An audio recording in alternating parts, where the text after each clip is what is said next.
You're now tuned into STWF TV, the Parlay Perspective. The Parlay Perspective.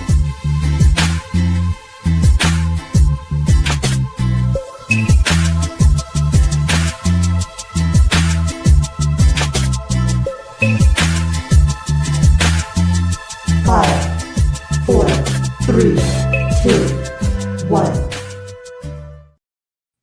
What's up, everybody? It's your boy, Coach Lee. Welcome to the Parlay Perspective. We got the crew hanging in here today. First, coming right off the chamber, I got my guy, Willie Will. What's up, baby? What's good, people? How we doing? You look snuggy, man. Is it cold up there on the Northeast? Oh, yeah, it's snow everywhere. Freezing. And I know this guy's probably snuggled down with some snow in some of that good old Cincinnati chili. We got the villain in the house. What's up, Jiggity Jake? What's happening? Yeah, I definitely needed some of that Skyline chili yesterday. But today we had a 42. All the snow's gone. And tomorrow it's going to be 59. I can't wait. Ooh. Give me a 42 or a 59 up here. Jesus. And it was great. Only thing that sucks about tomorrow. Only thing that's going to suck about tomorrow, though, is that it's going to be raining with it. But I don't care. I'd rather it be, That gets rid of all the snow. We good. Exactly. Got a few little Christmas shopping things done. And, yeah, I'm all good. I'm ready to go. Man, I feel bad. I ain't even started. Fucking kids. No, sir. That's that classic, what we call it, procrastination. I'm just professional staller. Oh, man. So It's called Amazon. Bingo. They changed everything. You can wait as long as you want. They changed everything.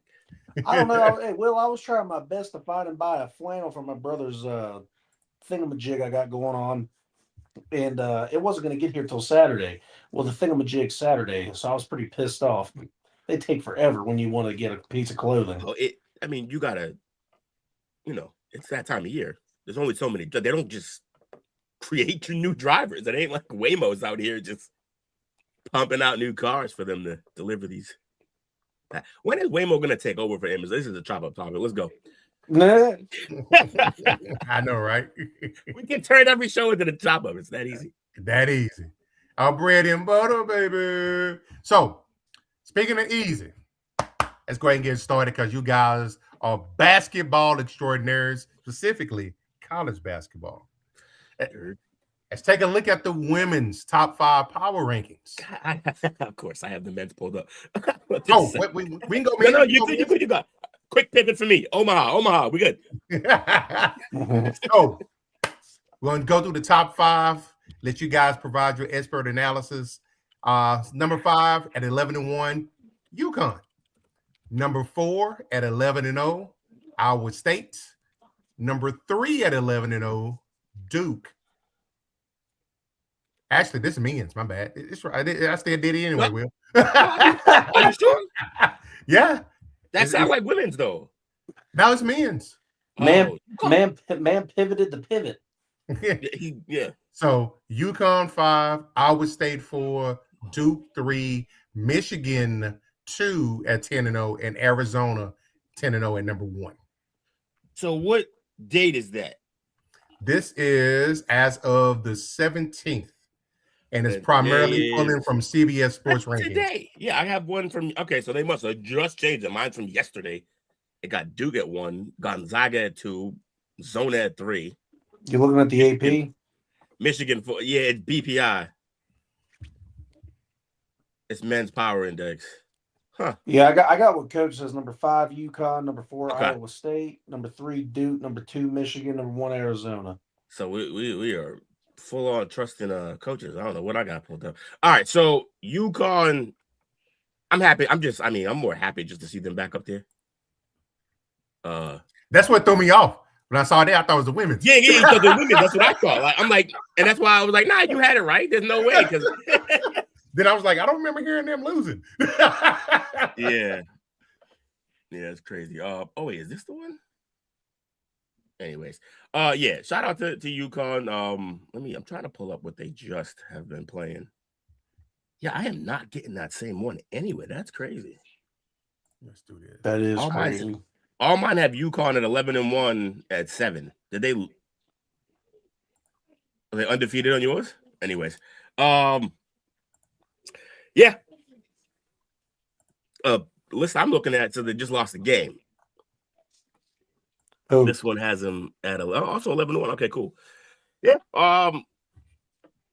UConn's doing work. 11-1. I did not expect that out of that team this year. They kind of had a little bit of struggles at times last year. We were wondering about, is Hurley overrated? Is he just yelling? Is he just screaming at everybody?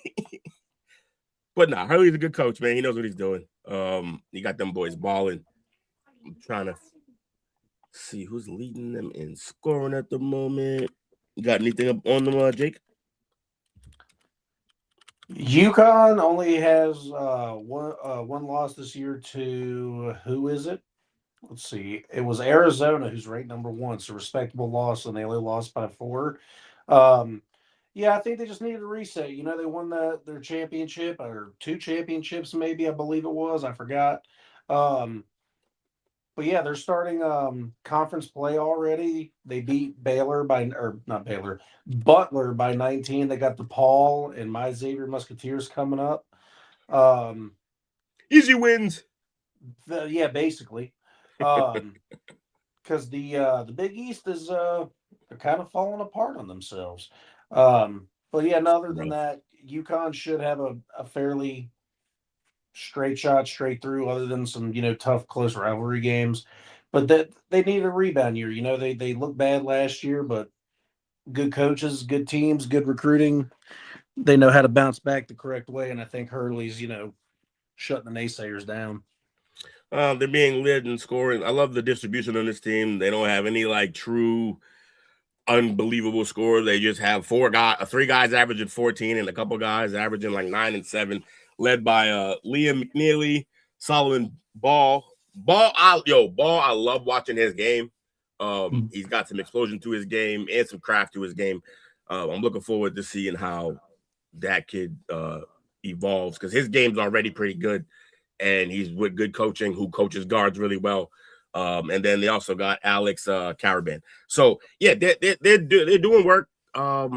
This team is deep. I do wonder later on, how we're always looking forward. I wonder later on, Ball's gonna have to be the guy in the moments, because don't get me wrong, the other guys can go, but he's got the best handle of the group, and he's gonna have to take over these games, because I always say, when it comes to tournament time, it's about guard play and who can handle the rock and really make these plays, because a lot of the game gets bogged down, and you're gonna need some big plays from a guard who can beat his own or just beat him in off the dribble versus trying to run the system every single play. So yeah, shout out to UConn basketball, still doing their thing all these years. It's a state school. Why are they so good? It's unbelievable, but you love to see it though. Number 4 is Iowa State. Ever since they got their head coach 5 years ago, this team has constantly just been on the rise and doing good. Iowa State seemed consistently good the last couple years since he's taken over. And it's I can't say his last name, but I'm gonna give you a shot. It's TJ Altzelberger. And great. I tried. I You did great. Felt like I had rocks in my mouth, honestly, Will. Honestly, it's one of those names. But yeah, no, he's got that Iowa State team 11-0. It's a Big 12 school to rival Kansas. I mean, these guys they're on the come up, and it's a team to watch out for. It's another one of those spread out scores via stats, like Will said. This is an all-around team effort. You got 2 guys averaging 17 points a game, a guy averaging 15, and another guard averaging 11. I mean, it's a full team sport here. They've got decent bench production as well. So Iowa's just a tough team in that regard. Unlike UConn, I know it's just 3 more points each, but their top 3 scorers are 17, 17, and 15. They get some bucket, but you're right. It's still the same thing. It's balance across the board. But yeah, this team's a little less on defense, a little more on offense. They're gunning every time. And Will, we can't say the same thing about the next team that's ranked, and that's Duke. Probably They're very top heavy. Yeah. Duke is led in scoring by Cameron Boozer, who averages 23 points a game, and the next closest scorer to that by average is 12 and 11. This is my opinion, because you're gonna have to like, unless he's in superhuman or Superman or like Mellow, when tournament time comes, this is gonna be not as easy. But the one thing I will give Duke, and against this is me being, Dookies. this is me being my favoritism or whatever. This is the first Duke team that I've seen that's very led heavy by defense. This is a very good defensive team. Yeah, and based on the scoring, they have to be. Yes, they just have the one guy. Yeah, and they had the best, the star probably the best defender in college basketball this year. Returned for his senior year, and Malik Brown. He's coming back, I believe, as a graduate. He started, got most of his fame at Syracuse, transferred to Duke last year, came back. Dame Sarr started off kind of slow, but he's coming around really well. Mhm. I'm super impressed with Cameron Boozer's brother, Caden Boozer. Great guard. And Isaiah Evans is lights out from three as always. So they do have some guys that come off the bench and help and do and produce a lot of stuff. But they're very top heavy when it comes to the scoring, like Will said. And then my other problem, which you can get away with being top heavy. I mean, we've seen Davidson make a run with, we can only name one player on that team. We've seen like other teams do this. I worry about the Jordan passing. Hayward. Yeah. I worry about the passing. Although he low-key had a little team. But yeah, he was Sheldon Mack. Yeah, Sheldon was going off. That's what I'm saying. But yeah, Sheldon. But yeah, my problem here with this team is just the assists. Like high is 3.7 out of Cameron Boozer. I promise you that'll just bailout passes mostly because he is going to the what? Throw Tuke in real quick. Oh yeah, I got you. If you don't let me cook next time, no, sir. I'm sorry. Nah, I'm sorry. I'm messing with you. We're talking that college. Yeah, you got to get bro in here. What up, Took? Y'all sound like y'all was cooking. What's going on, y'all? No, hey, we good, man. We was cooking, but we can always use the basketball brother on here, man. Who really? That's exactly why I was doing it. Yeah. You be a little deeper in these trenches. We get in there, but you be in there. You live in there. I can't really see that. But that's AP. I'm assuming, right? Arizona's at 1. Yeah. That is kind of tiny. It's Arizona 1, Michigan 2. Right now, we were discussing Duke. Okay, discussing Duke. I want to say first off, I'm sorry for judging the better Boozer early. He is cooking. He is dominating. He is the force that Duke maybe has been looking for. Though they had guys like Zion in the past and Coop Flag, shout out to my man Cool Flag, but this man right here, in terms of what the NBA definitely needs more of, he's providing that for this Duke team. So shout out to Boozer. Shout out to the way Shire is handling his teams like year in and year out. Shire. Shire, one of my favorite coaches in the league, man. Tuke, I'll eat that crow with you too, bro. Because I was saying the same shit about Boozer that you were. I mean, you were in the same boat. I said shit. He's giving numbers like that. Hopefully he's able to sustain that. ACC play is not too far away, and that's going to be real competitive. But and the thing is though is that Duke during this time frame has also played some real heavy hitters just to start off the year. I mean, they started out with Texas, which again is in a little bit of a rebuild, but it was a close game, tough team. They had Kansas, they had Arkansas. They had Florida and Michigan State, and they came out and won all those games. They're currently sitting undefeated at 11-0 as well. And they've got Texas Tech on Saturday. That should be an interesting game. Texas Tech is 19 in the country. But Duke, like you said, all year they've been playing some great teams, and they've been holding their ground. So they continue to hold their ground, and then they start their ACC play on Christmas Eve as they play Georgia Tech. So that's fine. So, and moving on to the next team, and this is no disrespect to the current number one team. Arizona is absolutely balling. But in my opinion, the number one team in the country right now, take your screenshots, get your screen recordings ready. I think Michigan should be number one.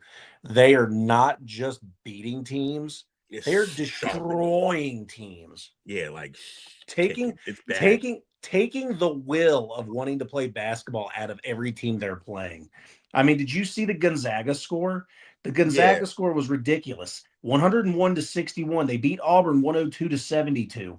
They are literally mauling teams and not leaving them any chance to breathe. Beating Villanova 89-61. I mean, this team is so good. And Will, this is another team where it's a team effort. because the averages are 16 points a game, 12 points, 10 points, 10 points, 10 points.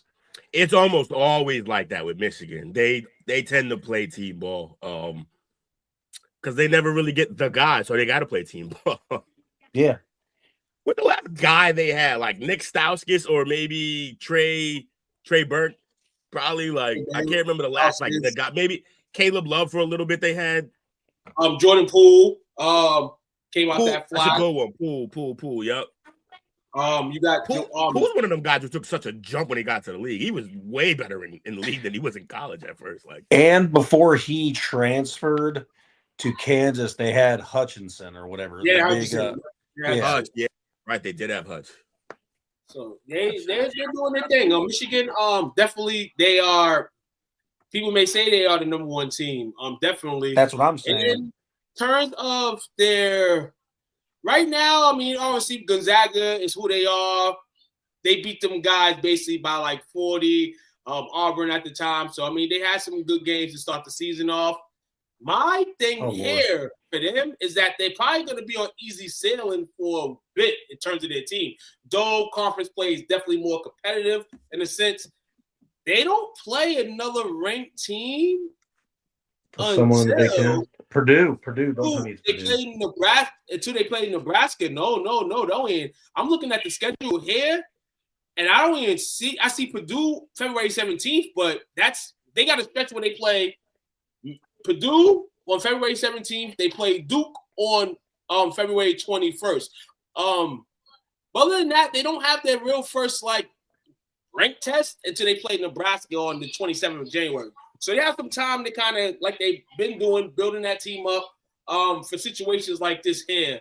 But that stretch between January 27th and that month stretch, I should say, is going to be a good one just to test their mic to see what they really are. Hey, I know we got some McNeese fans within the show. I'm sorry, but Michigan plays McNeese on Monday. I'm sorry to all you fellas out there that got to watch that game. Yeah, because they're putting belt to ass, man. They came to chew gum and whoop ass, and they are fresh out of gum. Yes, it's been rough all year.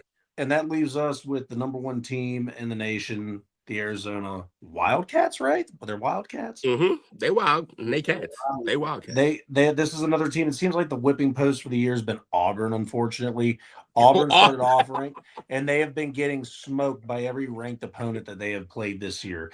But so far, notable games for Arizona. They beat the defending champs Florida at the beginning of the year by 6. They beat UCLA by 4. They beat UConn by 4 as well. And I believe they just had another ranked game against Alabama and beat them by 21.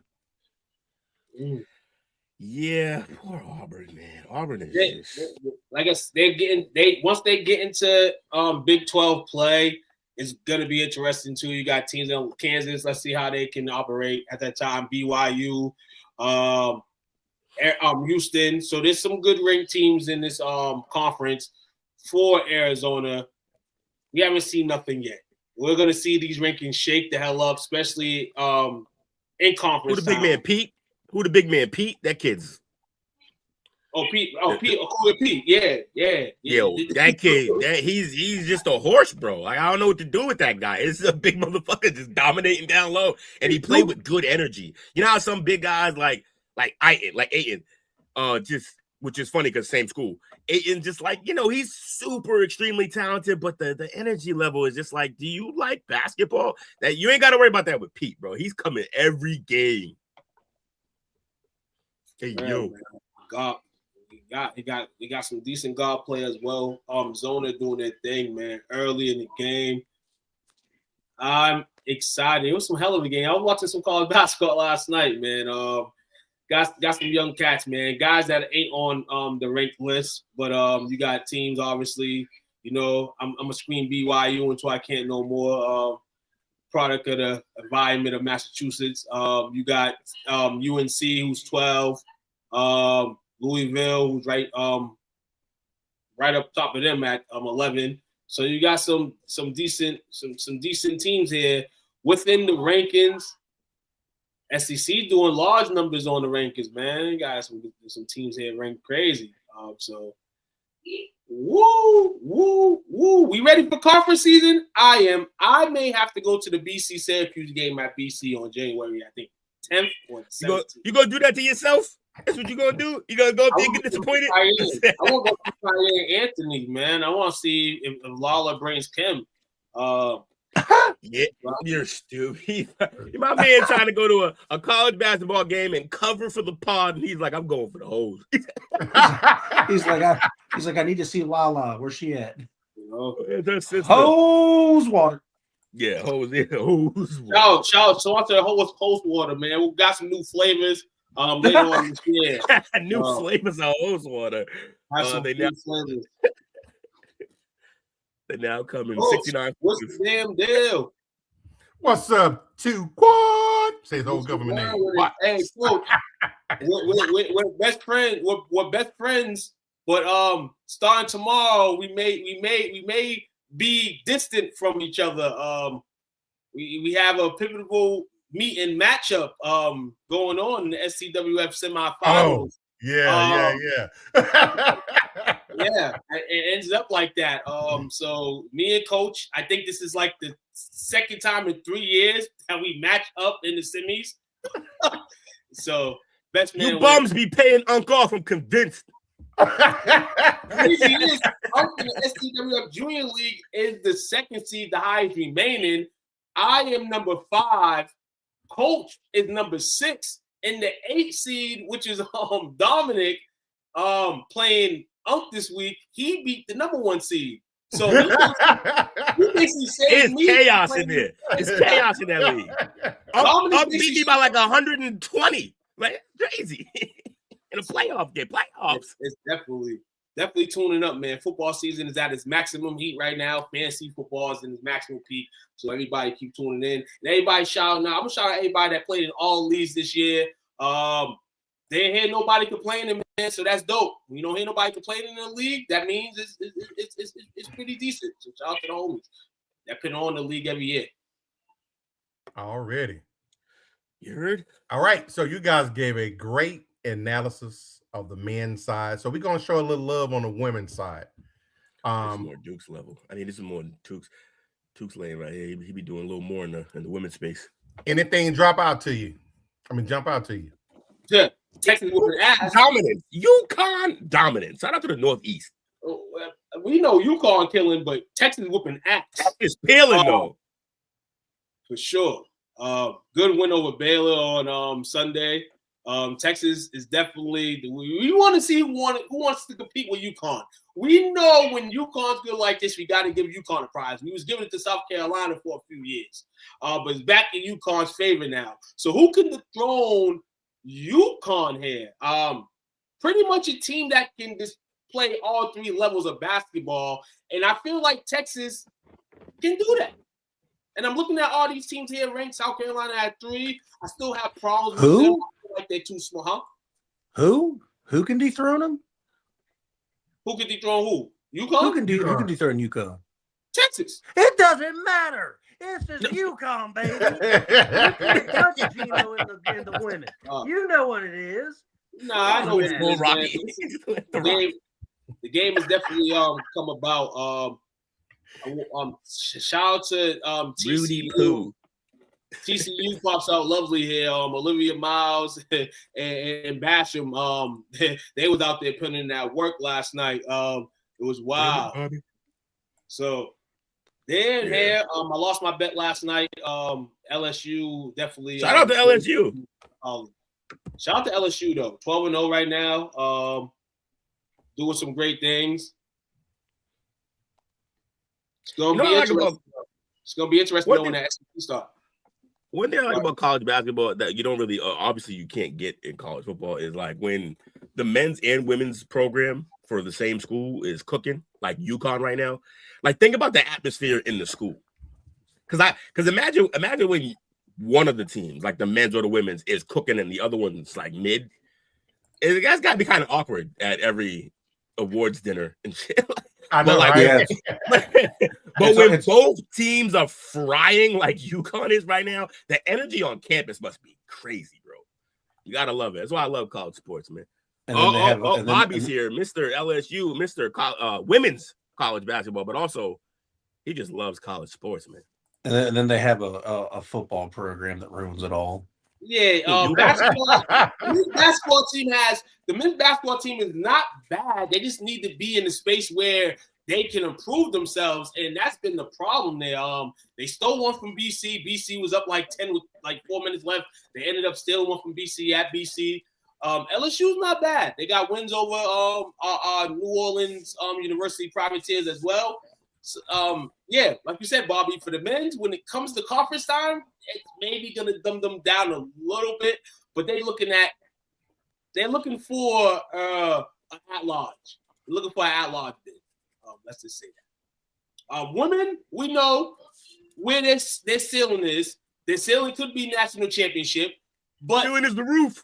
with all these ladies here, and all these teams here, it may be a little tougher this year, but they got the motors, they got the keys, they got the experience. There's a lot of teams that do within that top 10, and oh my God, the God play.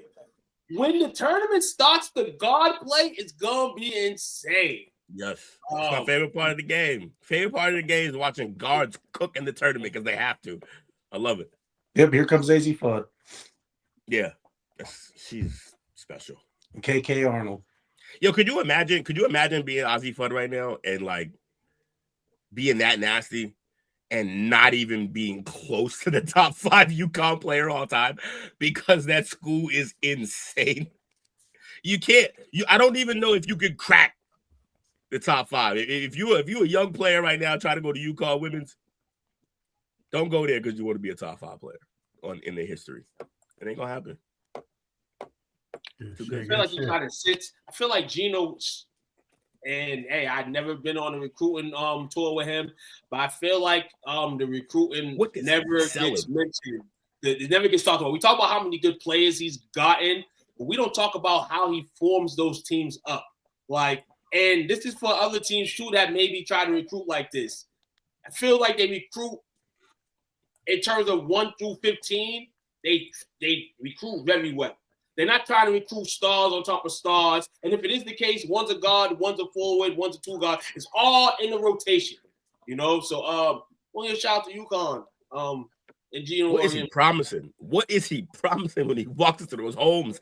He gets everyone.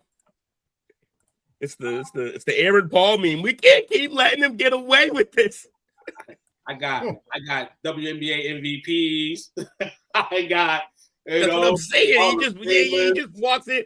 Yeah, he can literally walk in and just bang a conference call with 5 of the greatest players to ever touch a basketball, and it's like, yeah, come here, Bobby. You don't need to send me $7. His pitch is like, is this dumb shit that Dale says every week? But where's it? You want to be famous? Come to LSU. He's like, you want to be famous? Come to UConn, man. That's what we doing with basketball. That's what he said. That's how it really looked, Dale.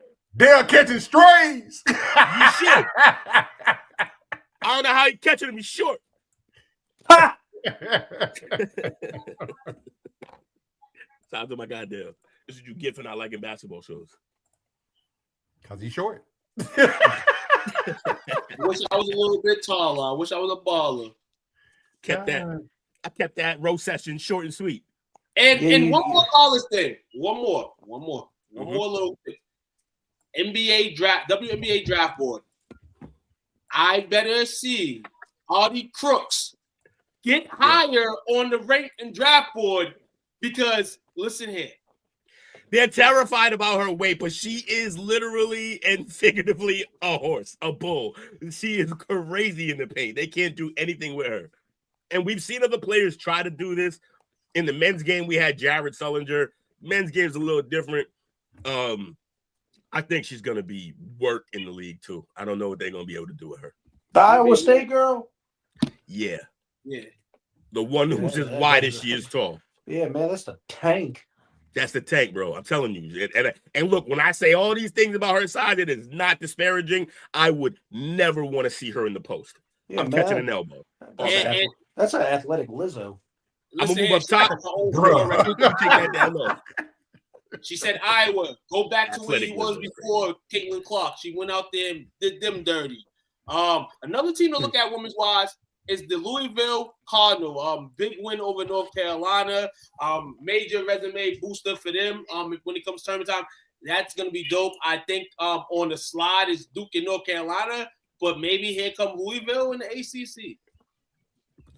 And just a random funny thing I was thinking earlier, but I didn't say it. Shout out to all the non-ranked teams that are on Auburn's schedule. They're gonna take some anger out on y'all because like Jake said, they've been getting pounded.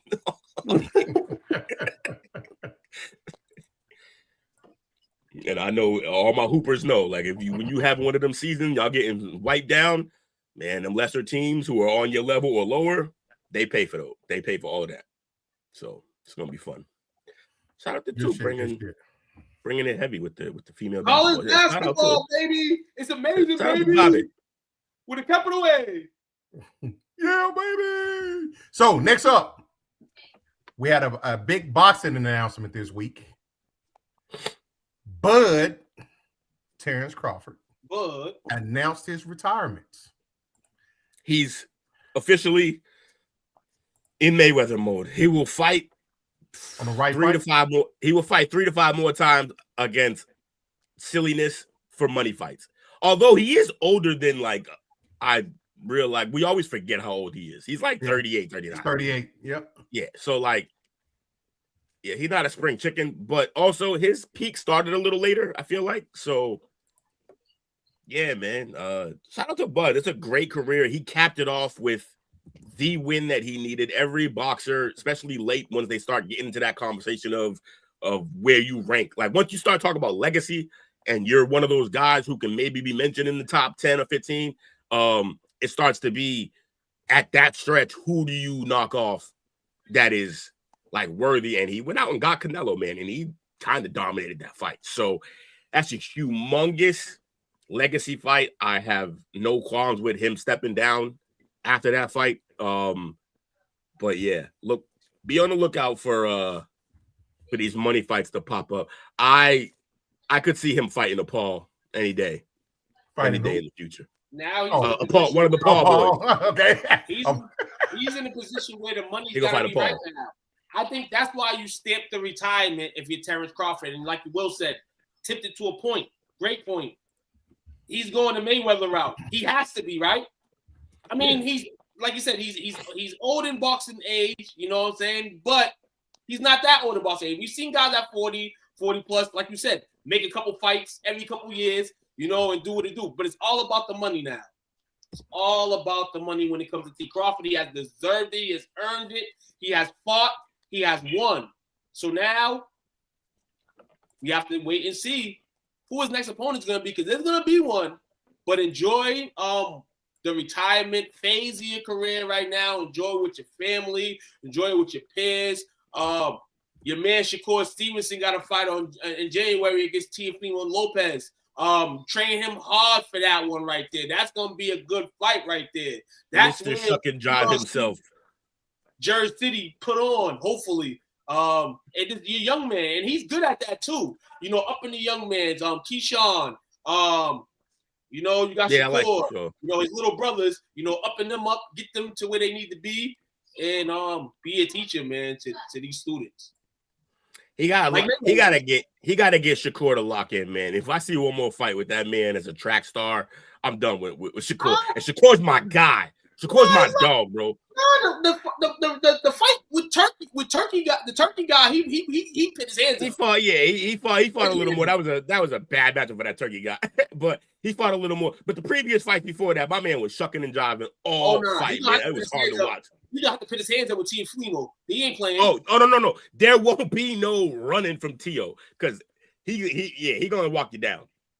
He gonna walk you down. Mentally, I think if Shakur can get Lopez mentally disengaged, which he's gonna get him frustrated by doing exactly what I said. He's gonna frustrate him by doing exactly what I said. I hope he doesn't do. But Tio might be able to work through that. We'll see how that works. Yeah, Crawford, man, best win for him. I feel the win for me, honestly, if it wasn't even Canelo, was just the fact that he fought Spence. I feel like he fought Spence at the right time. I feel like all his fights were kind of at the right time.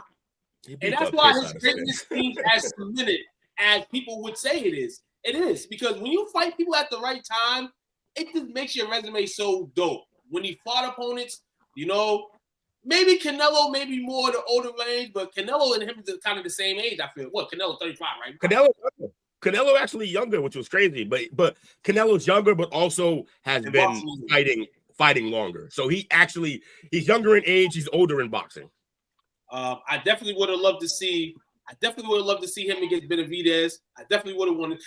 If I'm Terrence Crawford, I think he avoided the Benavidez. I'm Terrence Crawford, and I'm looking for my next fight, whatever it is. I want him. Yeah, here's the thing, though. I agree, but that's your hood ego talking. That's the projects talking, because that's a fight that can fuck the legacy up. Benavidez is a horse, and Benavidez is young enough to press him. So I don't know if he takes it. I agree, that's a huge fight. If he takes that one, I would love it. He probably wins it, depending on how long he stays out. But yeah, that's funny. I don't think he takes that fight though, too. I don't think he takes that fight. Now, Bobby asked the question: is Crawford? So look, you're gonna have people who immediately say no. You're gonna have people who immediately say no. People who immediately say yes. I think you got a deep dive.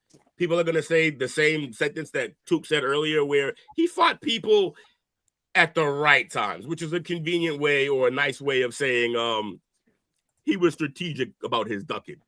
Like, he didn't fully duck everybody, but top 20 I feel is safe. But again, like, you know what's crazy about boxing all time, Bobby, is that like a lot of the sports, it's worse with boxing that the eras are so different. The eras are so that, like, and you know how we usually downplay the older eras? Oh, they didn't play as many athletes, bunch of cashiers out there. Yeah, boxing, you had guys who were fighting like 5 to 10 fights a fucking year, like just outrageous amounts of fights.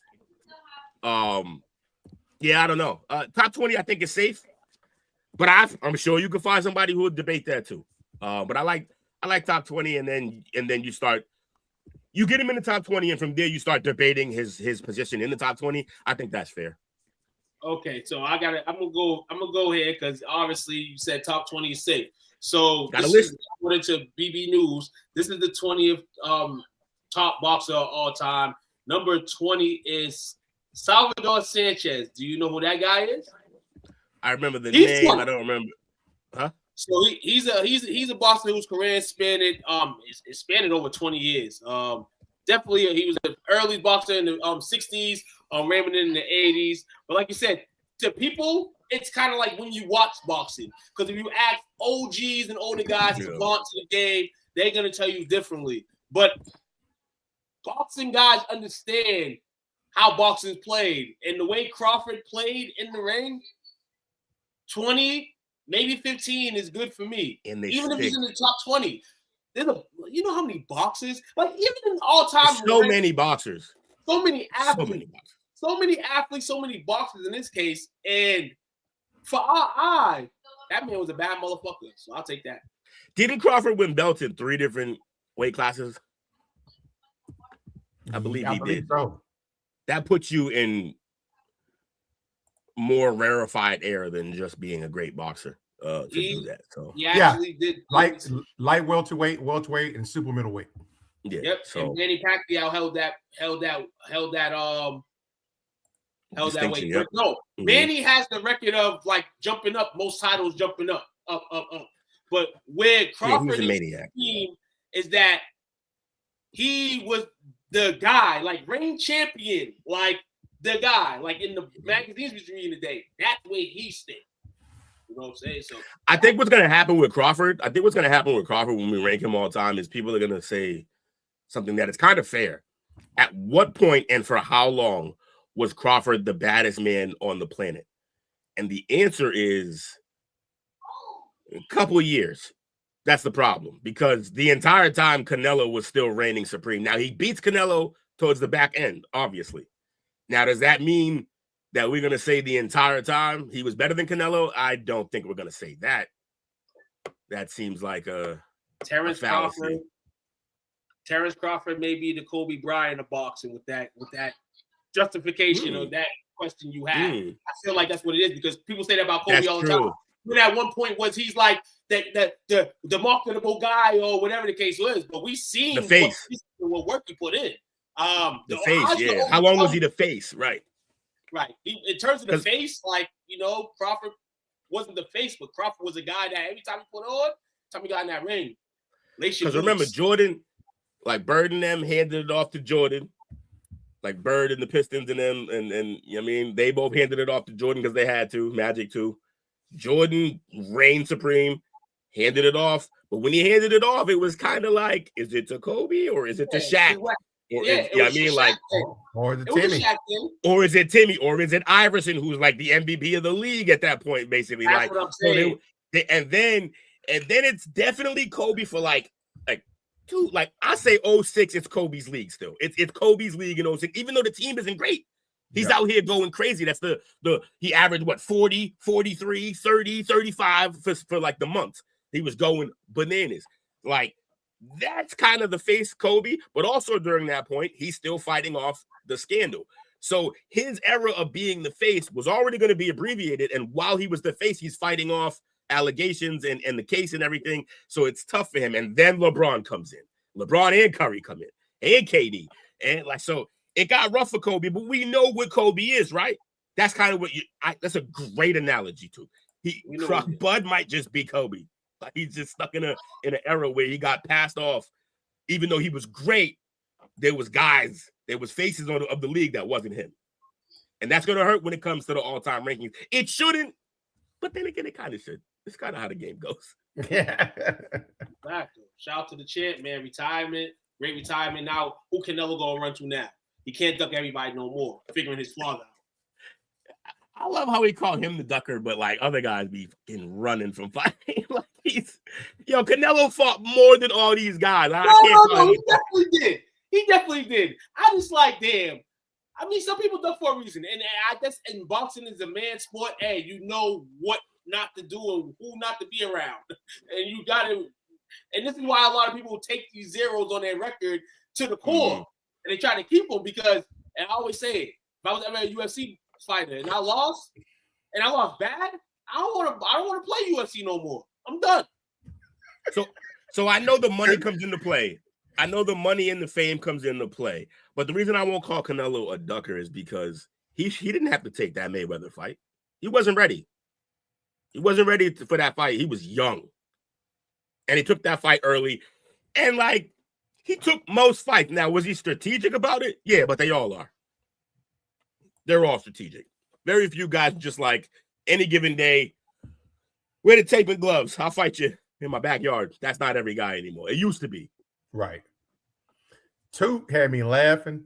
He said he gonna take his ball and go home if he take an L. Especially one of them bad ones. Like you get your shit pushed in, or you go to sleep on national television. Yeah, you kind of want to pack that up. But here's the thing, though. But if you pack that up, that's what you're known for. You're Mark Sanchez. It's the butt fumble. That's it. Hey, like I seen Darren Till in Las Vegas a few years back. A guy that took multiple L's. He can walk around with a smile on his face and still be known as famous. And so what? I'll take that. Hey, yo, too. Hey, answer me this. The man was great in college football, great at basketball. What do we know Nate Robinson for now? Get knocked out. Going to sleep. Night. Night to a YouTuber. I forgot he got knocked out. I will never forget him slumped down and taking a nap in the middle of that. Because I looked at that matchup and I'm sitting here like that night, like, yo, Nate was really out there trying to put on. And he could have just been a battle player or not. But then he seen that, hey, maybe the crayon dude got some hands. You know what's funny though? You know what's funny? After he took a nap in front of 40,000 people, I guarantee you there was guys in the clubs trying to press him, and they paid for it because he was throwing. He could that little motherfucker can box, bro. For like he can't box for a boxer, but in the street fight, I wouldn't want him swinging on me the way he was swinging. So I bet you a couple people tested them waters and found out the hard way. All right, took this next story. It's one that you brought up to our attention. This is the email in response from the Golden State Warriors organization. And this the owner? Yes. Joe Lacob, new owner of the Warriors, I believe. I believe the OG left a couple years back, Myers. So he's now the new owner of the Golden State Warriors. And if you haven't heard, man, disturbing email came from a fan after some of the Warriors' latest struggles, maybe situations with Jonathan Kuminga and all this stuff. And basically sum it up, Joe Lacob said what the situation was. Like, he wasn't a guy that was just like, yeah. And he responded. That's the crazy thing. He responded to the email. Basically just, agreeing with the same flaws that the fan did for the most part. You know? Is that right for an owner to do? I don't know, but he kind of threw Steve Kerr under the bus in there too. Talking about engagements with players and stuff like that. I'm like, whoa. A fan gets a response from not a player, not the coach, not like a Damon Jones type guy on the bench, but the owner. Not a game. That's wow. Practice. Like, yeah. We don't go to be on the top of the iceberg in this past generation that's come by us. Hey, I'm just happy. I'm happy that people are seeing what Kerr is. That's all I'm saying. I've been saying it for years now. Yeah. Great coach, but also he's kind of a dickhead. I think you get punched by Michael and everybody talks about it for 35 years. That's gonna happen. Got a chip on your shoulder. Yeah, he got a chip on his shoulder, and he can't punch people in this league no more. So, yeah, I think he's just being an asshole instead. Look, I don't want to disparage Kerr as a coach. I think he's a great coach, but I think he's also a human. And I think the human side of him has shown in a few situations. I think one of those situations is babying Draymond Green. And I think another one of those situations is basically tanking the first 4 to 6 years of my guy Kuminga's career by not like really getting him involved the way he should be. And now we're seeing that come home to roost with like him. And I just hope they trade him at the deadline, get rid of Kuminga.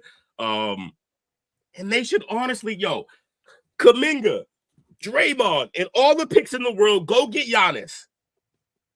I know it's easier said than done, but or come get AD off our hands. If you don't go on, that package you talking about. We're going to find a sucker somewhere. Sounded like the banks in 08. Sounded like the banks in 08. You better figure that out. There's no stimulus package coming. We need a stimmy, baby. We need a stimmy. Come save us now. And this is what I say. At the Orange Man. This is what I say too. Real talk. And I'm not throwing shade at Kerr, but I'm throwing shade at coaches.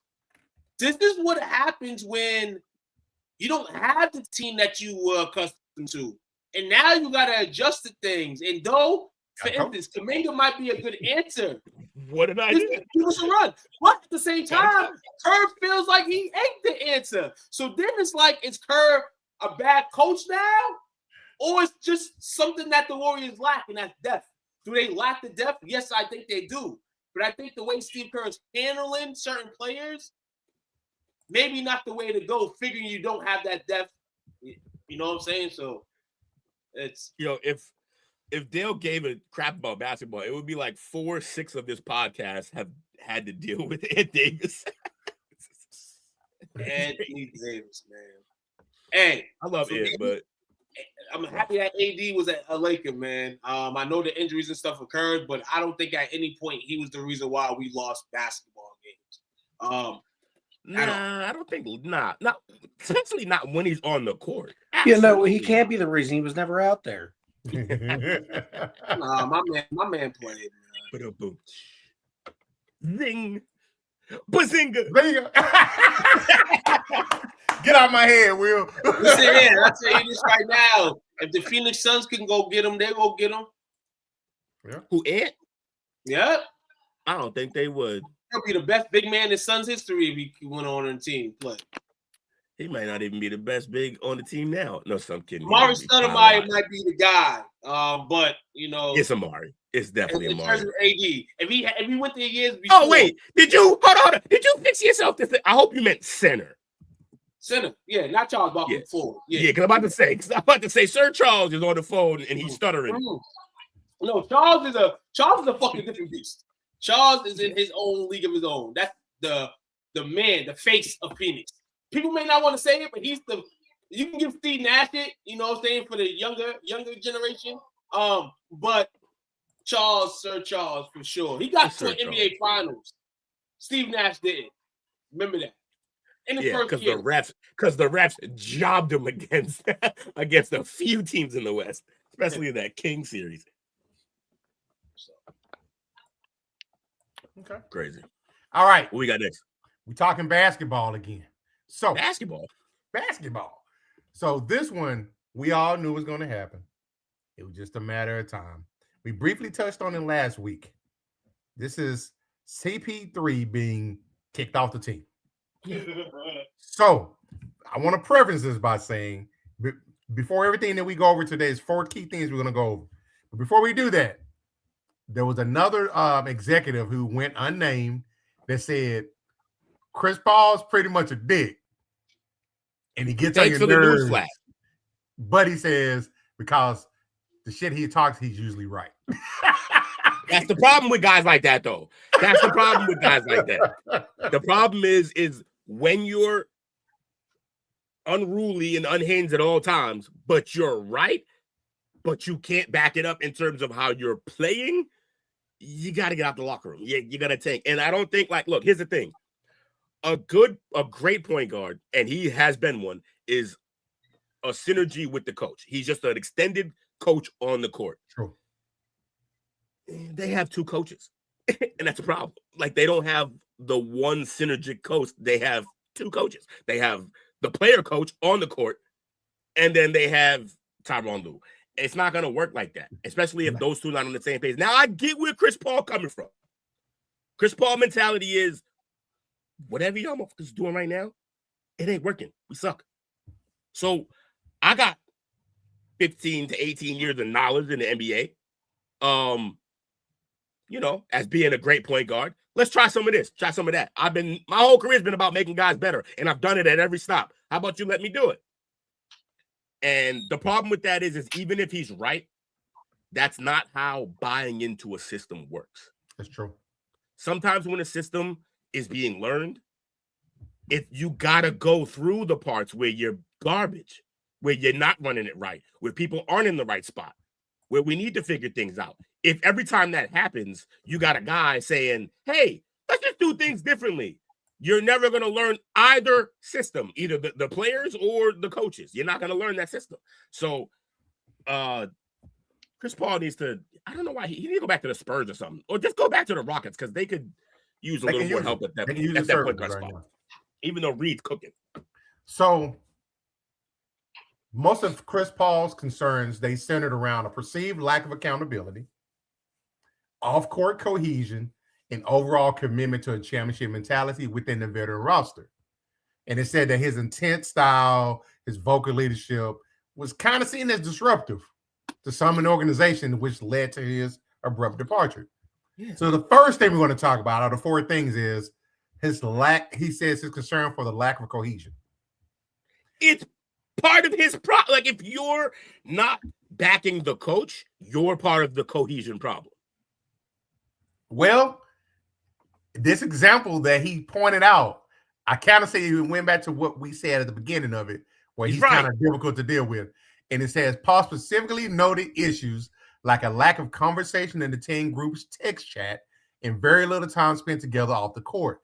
A Halloween party that he hosted as a team building exercise was only attended by a handful of players. They don't like you. And if you want to build team chemistry, no one wants to build team chemistry with the old uncle who's just yelling at them the entire time. That's a good one. No one wants that. You go to the Y, you go to the rec. You hear that, Unc? You hear that, Unc? Unc. And there's just one old dude with high socks yelling at everybody where they should be. Pick up the ball. Pick up the ball. Pass it, hedge. Like pin down. Like, bro, it's 3:30 in the afternoon, bro. No one's running the triangle out here. We're trying to just get buckets and have fun and run cardio. Nobody wants to play with that guy who doesn't shut the fuck up the entire game. Like the new era. It's a new era, bro. It's part of it. You're right, Chris but Paul's no era. era wanted that. But no era wanted that. Chris Paul, no.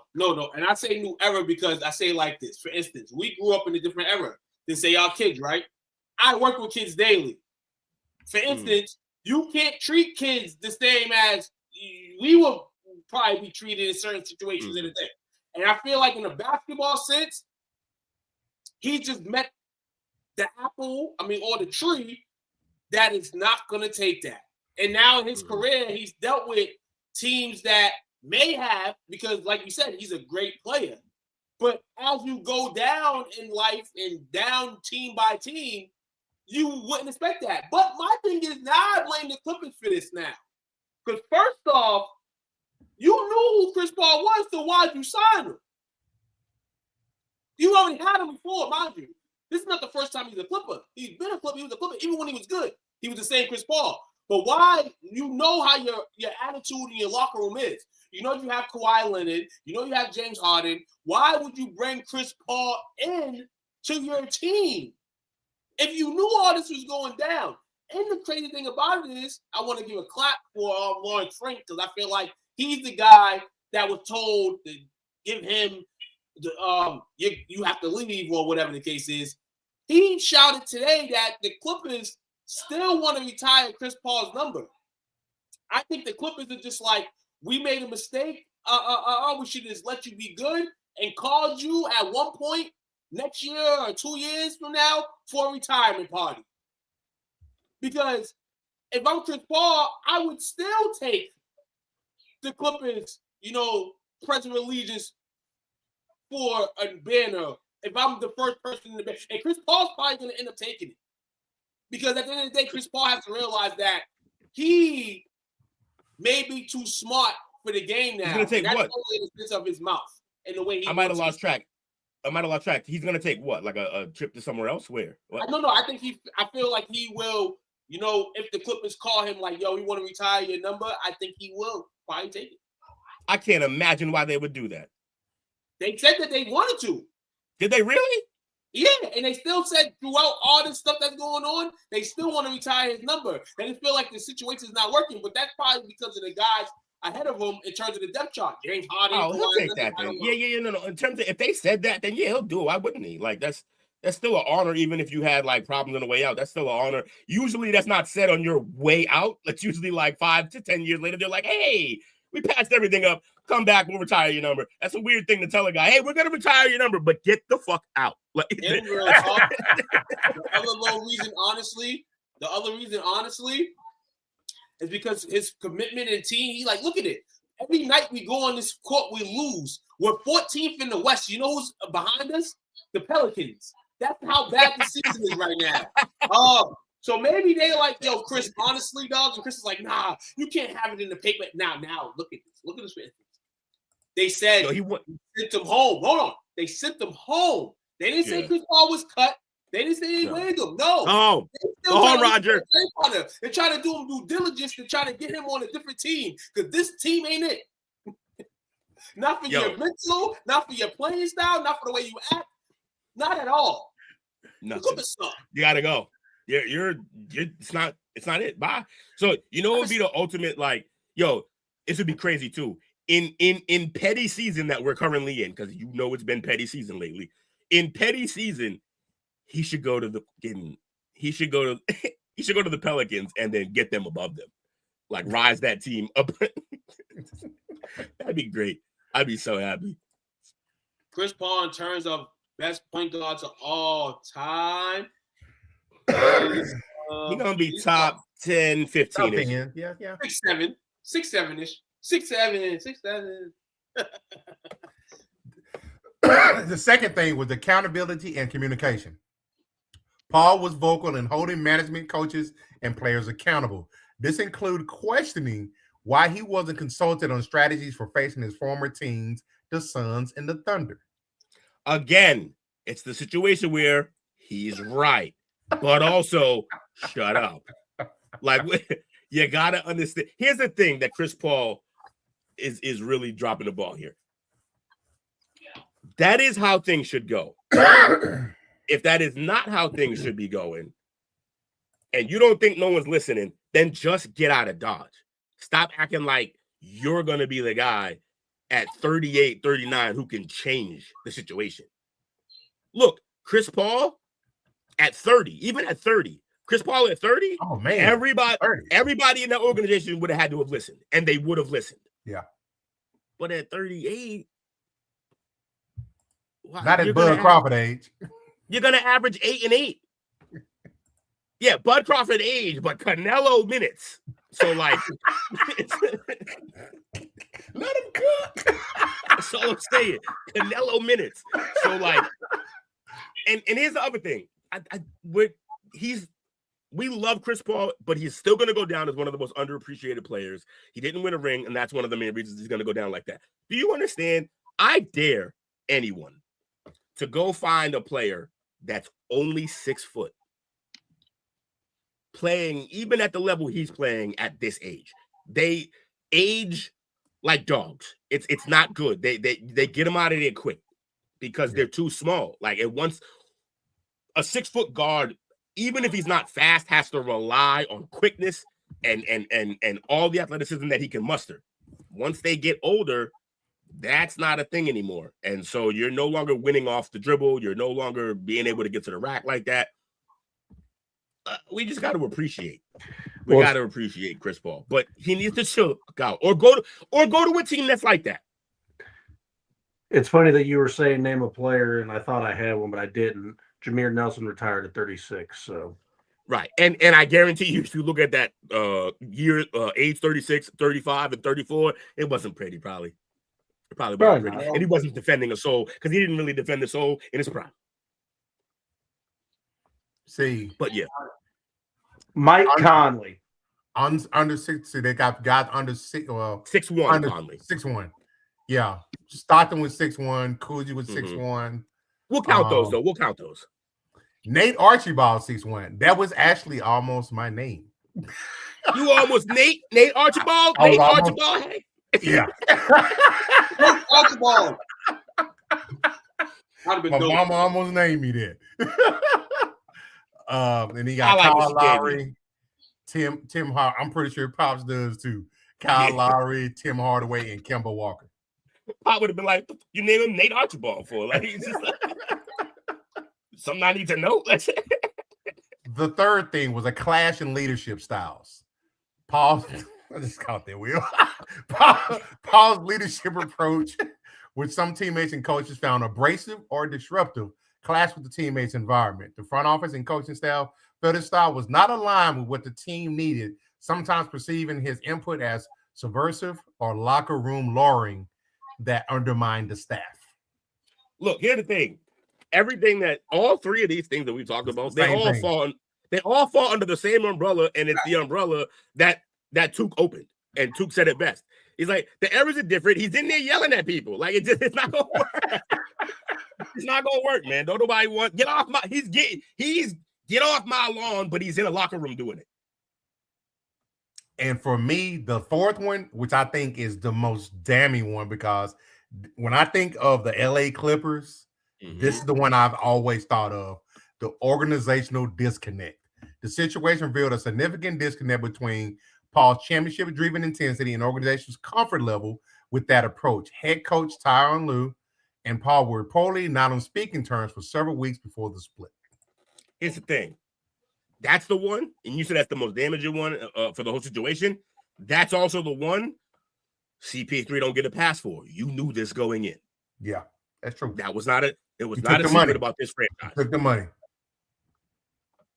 That's what you got. They had a squad in there. Yeah. Wait, who?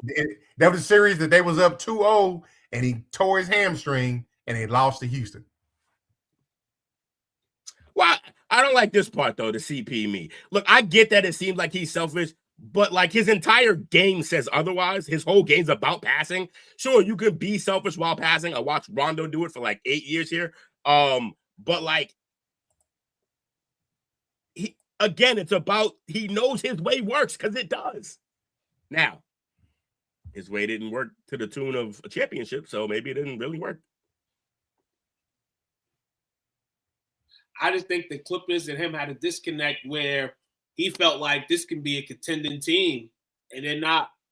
So now all that talking now is just a headache now because everybody's on panic mode. And Chris Paul is a guy that's like, damn, at least I've had winning seasons with teams I've been on. That's the thing. This is why Chris Paul's talking. Because I think he's had, I believe, except for maybe mistaken, maybe the Spurs last year, maybe, in terms of a winning season. He's had winning seasons for career. So he does have a winning, but like we said, man, Chris, take it. Take this as an early Christmas gift. The Clippers are telling you to go home. What? They paying you? Yeah. What? Go enjoy Christmas with the family, and then tell your agent to put some feelers out for teams that actually matter. 30 for 30. Out to my man Josh Orson. He knows what I'm about to say. 30 for 30. I said this years ago. I want to do a 30 for 30 on the Clippers. There has to be a 30 for 30 on the Clippers. And it's demise on top of demise, on top of, we got it. I think demise. It don't matter who's in office. Balmer, I honestly, and I'm gonna throw it here, Balmer. If you're watching, I'm sorry. But I think he's just like the last owner that was there. He's just 2025 version of it. You think he raises too? I don't think he raises. Yeah. Based on what? You can't throw that around, man. One thing no owner can ever deny in the NBA is that you need some black crayons in order to make your team a little bit better. It's not like they got. That don't mean that it's not like they got the man like that. They got black. They got black players on the team. Look at that. No. Look at besides Ivan. Besides Dubé. Besides who? Besides who? Besides Ivan Zubac. Look at the team. What? You're saying they need some quiet. Oh, okay. I thought you were going the other way. You're saying they need some quiet. Sterling do that too. And Donald Sterling, we see what he is now. That dude Obama be around all the time. Drinking his brew. I mean, you've never heard. I don't know somebody heard him slip something up one time. How is my perception of him? I don't think he's any better than Donald Sterling. And that's either being a GM or a person. Oh, you want them to be Duke? Yeah. Hey, 30 for 30 on the Clippers, dog. Whoa. So this, all right, Tuke is already ramping. He's amped up. I'm about to continue this Tuquan train going. This is the most recent chapter of the LeBron James versus Dylan Brooks saga. Let's go! And Dylan Brooks has an ally this time.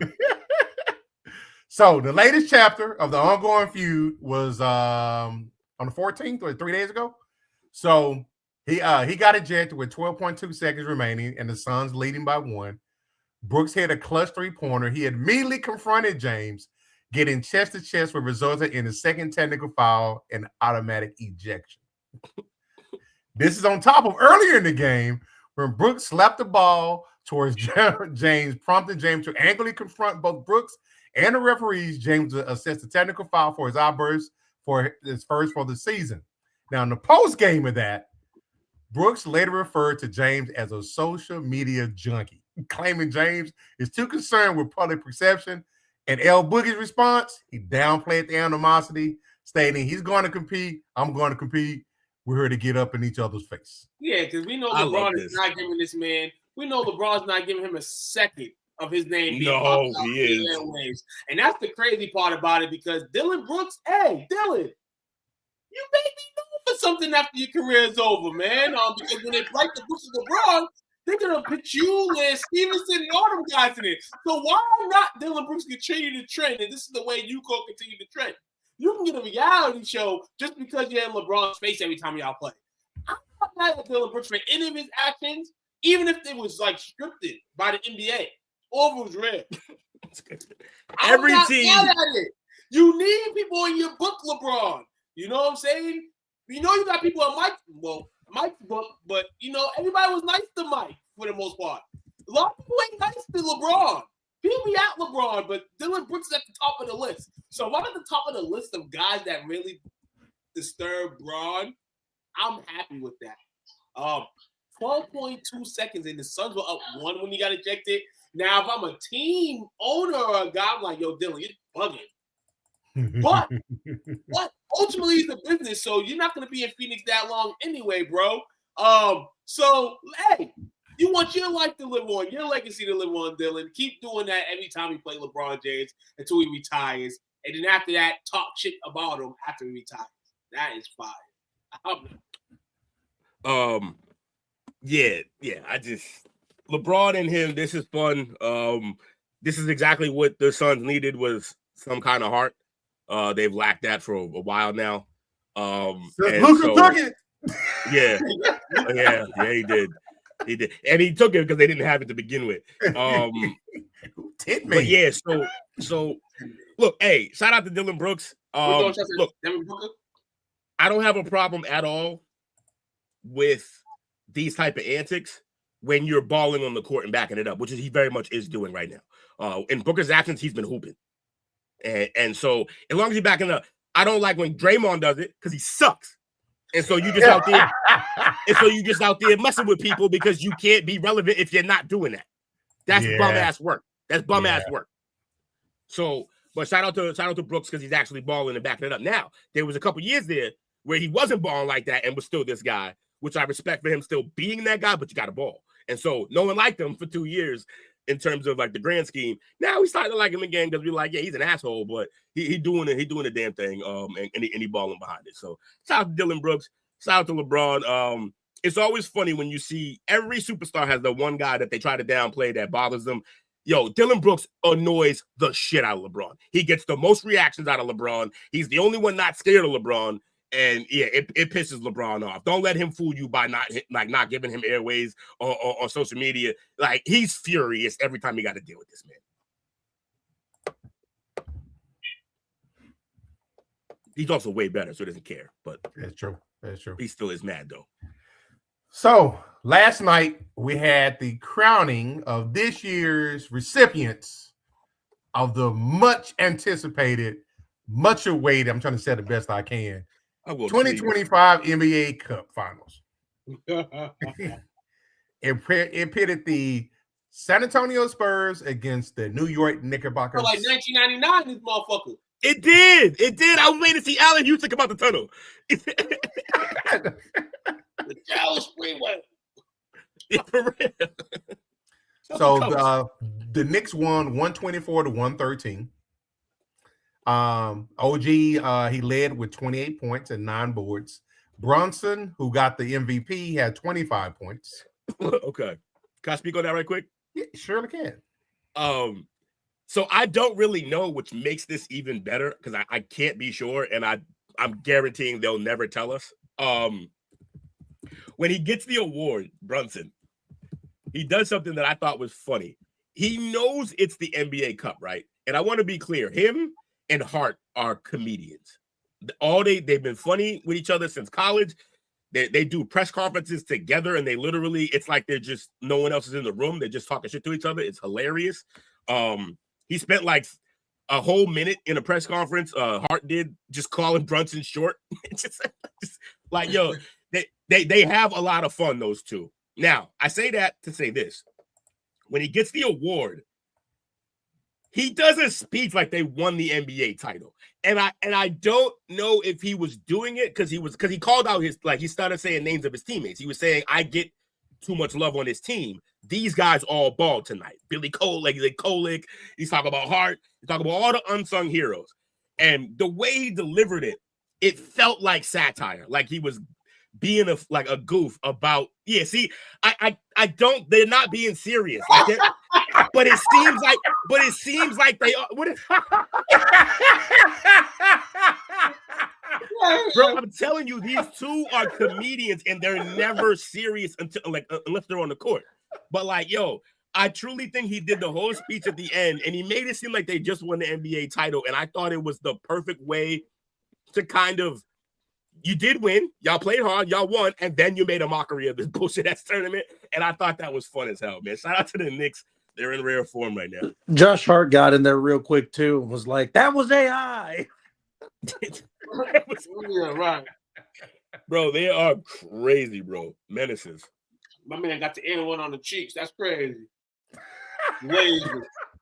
Bro was in the press conference. Like he was like, they asked him, how do you think he's the best scorer, especially considering his size? Brunson, he was like, and then Hart was like, well, you know, he's barely 6 feet. And then Jalen's over there like, see, this is your fault. He pointed at the guy asking the question. Yeah, they have a lot of fun, man. I'm actually enjoying watching this team right now. Shout out to the Knicks, man. They won the cup. Whatever y'all want to take it as, they take it as. Let the fans take it as they want to take it. Me personally, I'm just happy that the Lakers ain't get another one of those. But we don't need no more. We need that one in the first place. But the story here, for me, is that when respectable teams that are on the come up are playing for these type of chips, I appreciate it. We know they brought Wemby back, so the Spurs found some importance in the cup.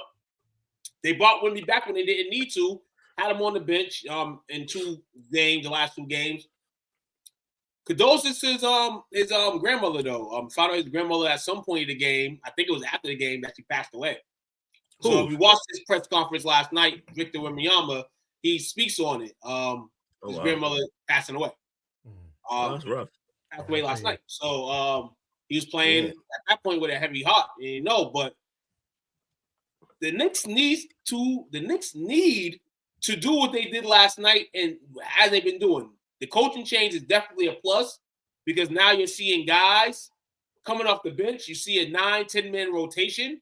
You don't see the 7-man rotation or the 8-man rotation that Thibodeau usually gave y'all, New York fans, that is. And that's dope to see, too. It's dope to see, all guys contribute to a win. Even if it was just a regular season win. For them, they love that they won the cup because they love that bread. They want that extra cake. You know what I'm saying? And shout out to Cat. I believe he gave his winnings to the people back home, I believe in Dominican Republic. Hell yeah. So 1, 2, 3 kitten. I just read your byline. 1, 2, 3 kitten. 1, 2, 3 kitten. Yes. I told everybody there will not be no Texas talk. I'm gonna say Texas now. I don't want to say the team, but yeah, I'm done with all that. Draft time. All right, Warren Sapp, don't say nothing bad about Texas. I know you saw that too. Yes. You allowed back. You allowed back. No, don't come near me, Warren, dog. All right, got 2 more NBA topics. The next one. It's been a long season for my Dallas Mavs. Baby. But we had a little bit of reason to smile the other night, even though it was a losing effort. One Cooper Flag. What Coop do? He became the youngest player in NBA history to score 40 points in a game. He went off of 42, 7, 6, 2, and 1. Wait, say it again? He went off of 42, 7 boards, 6 assists, 2 blocks, and a steal. How you feeling about that? Him having the ball in his hands, Coach? Actually, it was smart. I saw a lot of people on social media giving him shade. Oh, you're doing layups. Well, if you can drive to the basket at will, you're going to drive to the basket at will until somebody stops it. Stop it! I'm sorry. Is there a free bucket here? And he was going left and right. It didn't matter. So take those. Are y'all looking at the kicks that Cooper Flag is on the court with this 40-point game last night? His new balances are the worst opening signature shoe for a rookie of his magnitude of all time. Sneakers are trash. Worse than Curry's? No. Skip back. Skip back. Worse than the moon boots. Worse than the moon boots. Look at him. Look up Cooper Flagg's new sneaker. It's terrible. Bad. But you know what? I honestly did not see them as they were covered in shit because he was kicking their shit the whole night. Hey, but me and Cooper Flag, we do share something common. We are under the same sponsor umbrella. So Cooper, Kawhi, keep doing good things for me, and I'll keep doing good things for you guys. We are shout out to the club. Shout out to West End House, man. We are the New Balance team, baby. You know what I'm saying? Shout out to the club, man. That's the one thing I miss being around here. I don't got no more free New Balance shit. I know, bro. I don't got no New Balance stuff no more. The fishing New Balance vest, you know what I'm saying? My Cowboys going fishing already, you know? That's a great partnership that the West End House and the club, Boys and Girls Club, have with the New Balance company in Boston, Mass, where they just drop off packs of like gear. It's crazy. Shout out to New Balance for that.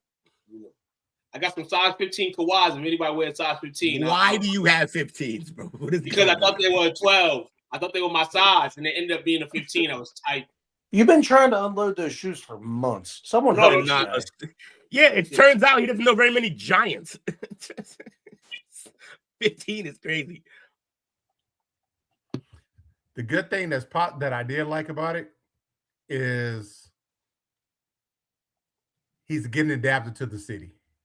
How long he's here, we don't know based on. Don't do that to yourself. Don't speak that into existence.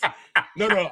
I want to be very clear. They would burn your stadium down if they traded him. Listen here. We were right. I'm gonna tell you, no, they won't. Look what he gonna go though. I'm gonna give a prediction. Lakers. Nope. I don't even want him on the Lakers. I don't even want him here. I want him back at the crib. He need to be back in New England. Go to the Celtics in a few years. Come to the B. I would love it. You can have Jalen. Yeah, I mean, Peyton Pritchard. We're running out of guys, but you can have Jalen and some picks. Please? Patrick, absolutely not. Derek Queen hooping though. No we ball. ride on 3. Yeah, I know. Yeah, shout out to Derek Queen.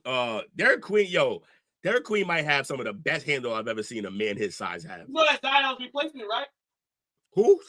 Of course it is. I said no. The first pass I saw him make, I'm like, oh, Zion's gone. I said it's over. Zion gotta go. That's Zion's replacement. Yeah. Are they gonna let Zion walk? That's gonna be a travesty, bro. He just walks out the building. You don't get nothing for him. Just 6 years of pain. It's crazy. All right, NBA power rankings. Number 5 at 19-7, we have the Pistons. Better to be the Pistons than the Pistons. Number 4 at 18-8, the Rockets. Number 3, 21-5, the Nuggets. Number 2, 23-4, the Knicks. And of course, number 1, the Thunder at 24-2. Shout out to the Knicks. We did this last week, me and Took, and the Knicks were not number 2, so they jumped up. It was the Nuggets, I believe. Yeah, it was. They jumped up. The Thunder, if anybody don't know, the Thunder took a loss finally. They lost. Say word. Lost to the Spurs on Saturday in the NBA Cup semis. I wasn't sure if they were going to lose again in this calendar year. So the OKC Thunder said we don't want to win that nasty ass cup either. We want real championships. So shout out to the Thunder, shout out to the Lakers. Let the Knicks win it. I said that. Let the Spurs and the Knicks get it. They need that for their franchise to boost. The Spurs really don't, but the Knicks could use it. And they're gonna use it. So. What is this in reference to? I don't know. I think I'd rather. Oh, because I said it's better to be the Pistons than to be pissed on. Okay. And he made it Dale weird. He likes golden showers because he's a Saints fan. Freaking Dale. Yeah, freaking Dale. It would be a Saints fan who likes golden showers. Super Bowl champs. Saints and Super Bowl champs right now. So, Dale's on his high horse right now this week. Yeah. He walking around talking his shit. So now I know what Now I know what Dale's really looking for when he's walking down Bourbon Street. He ain't looking for beads. He's looking for golden showers. He's looking for the people who had a lot of bourbon. Right off the top of the second floor. No. He got to recruit him. He got to recruit him and bring him home because he needs to be on the stool with the tank top. Next to the dick faucet. And the dick light. All right, let me get back on point. That's crazy. I told you, Lazy. top up happens quick. Top up happens quick. All right. So I will probably, under normal circumstances, be livid. But because I am only in the consolation, which I was disappointed in after a 222-point thumping last week in the big league, Tua has been benched in favor of Dale's favorite Longhorn quarterback, the gunslinger. My question is, at a field obviously, he can't come back as a starter. Either he's going to have to be gone or the head coach is going to have to be gone. But they cannot coexist. No, he's gonna either be a Falcon or a Colt next year. Now, moving from him after this season, Vegas, because he's still on a 4-year, $212 million extension. Releasing him will be a record $99.2 million dead cap hit, even though it can be spread over 2 seasons. So what you're saying without saying is you're like, one of them has to go. Wink, wink. Can't be Tua. That's basically what you're saying here, huh? Maybe. Did he do enough to save his job? Who, Tua? Not a head coach. Yeah, I think so. No, because he benched him like a season late. let's just say the Dolphins went out and make the playoffs then. Playoffs? With Are you kidding me? You kidding me? Dale would Tua have was Tua was on a 4-game winning streak until this last game. It was. Dale would have a Dale. No. That broken clock was right, what, 4 times that day? Mike McDaniels was on a 4-game winning streak, not Tua. You seen the game flow last night. He played in some cold weather and he went to shaking again. That's what happened ultimately, and I think shout Mike McDaniels to have this team and what they went through in the beginning of this season, and was basically in the trash can to pick up the game and rely more on the running than Tua, and then ultimately Tua went old school Dak in the fourth quarter the other night, and then people are like, why is he being benched? This is a long time coming, but shame on the Miami office because, like Coach said, signed him to all this money. Signed up for all this money.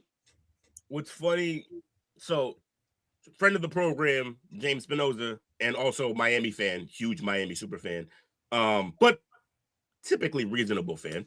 Yeah, he pointed out the Colts as probably the best landing spot for him as they play 8 games in the Dome, and then their 3 division games out of the Dome is all hot, like warm places. So you play Jacksonville Jaguars, you play the Texans, and what's the other one?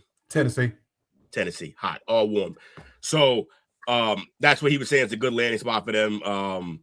I could actually oddly see him having success with the Colts because they will protect the quarterback, they will run the ball, and he can play off play action. When you give him play action lanes, he can do some damage. And they actually have receivers on that team and weapons. They got the fresh new toy in Warren at tight end.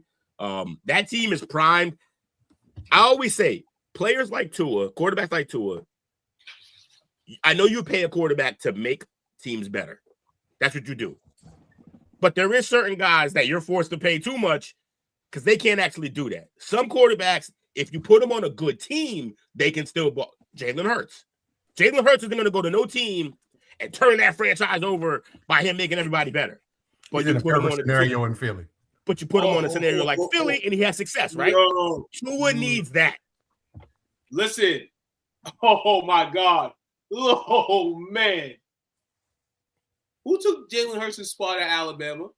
Tua. That'd be funny. That'd be real. Wow. That'd be real. Now, I don't always like Tuke's little suggestions, and he creates a conspiracy. I like this one. I'm here for this one. That would be crazy if the Eagles say, yo, we'll take him as the backup. Yeah, we'll take him as the backup. And Jalen's response to it and the way his mental would just turn for the better or the worse. I think he will crumble under that pressure. I'm gonna throw another team in the hat with the Tua stakes. Minnesota Vikings. You take every chance you get to shit on a kid who just balled, by the way. But yeah, I get it. We got it. But no. Wait, The problem would be playing in Chicago and playing in Green Bay. Yeah, that's fine. Too much cold. But Detroit has a dome. The Vikings play in a dome. Yep, that's fair. But then 2 games outside against division rivals were good. Yes. And it's freezing in those places. They're dealing with their own Deal project. with it. They're dealing with their own Because if you make project the right now. playoffs, Why you they play want to in go to warm another? areas mainly. I get deal with it. It's football, but like that's from his perspective. I'm talking about from the team perspective. You don't go out and sign that guy who struggles in those situations. But for him, yeah, deal with it. It's football, punk. Now, why would the Colts go out and get Tua, Will? Like after the success that they've had with Danny Dimes, Because he just tore his Achilles. He's probably gonna miss most of the year, if not all the year next year. Yeah. That means he's on sale. What? It means he's on sale. But you still He's gotta not have signed. They may not even sign him. Yeah. As rumors coming up that they may not sign him. They're gonna sign a guy with an Achilles. What are you, the Falcons? I would sign him if I'm the Colts. I'm sure you would. he's You're the on safe sale. guy. You don't know anything about signing guys. He's on sale. You can get him Cool. very cheaply. That's not but the point is, cool, you get him cheap to watch football. Put him in a suit. For what? Aaron Rodgers came back in a year. Why can't he? Aaron Rodgers is Aaron Rodgers.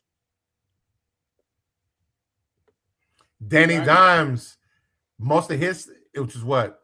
He did good with the play action, but he still is pretty much a mobile quarterback. Big portion of his game is moving.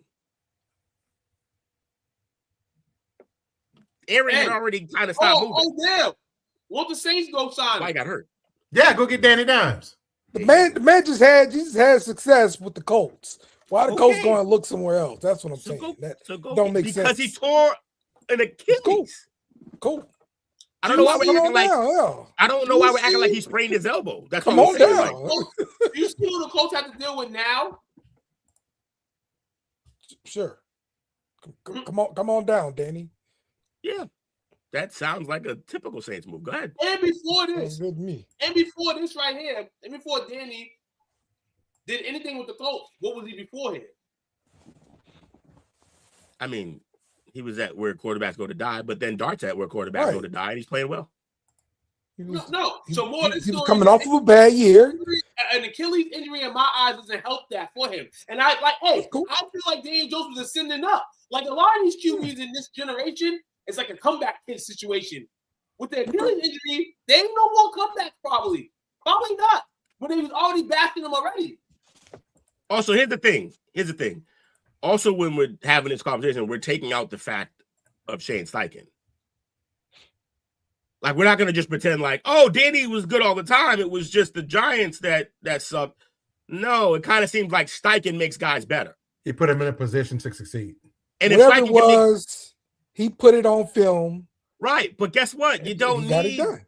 If Steichen can do that, why would we pay a guy with an Achilles injury when we can just do that with another guy? Which is kind of similar to what we were saying about what's the head coach at Minnesota? Niners. O'Connell. Shanahan. O'Connell. O'Connell too. I believe he had the same Effect. philosophy, Mhm. and that's the reason why they went with JJ McCarthy this year. But was that a mistake?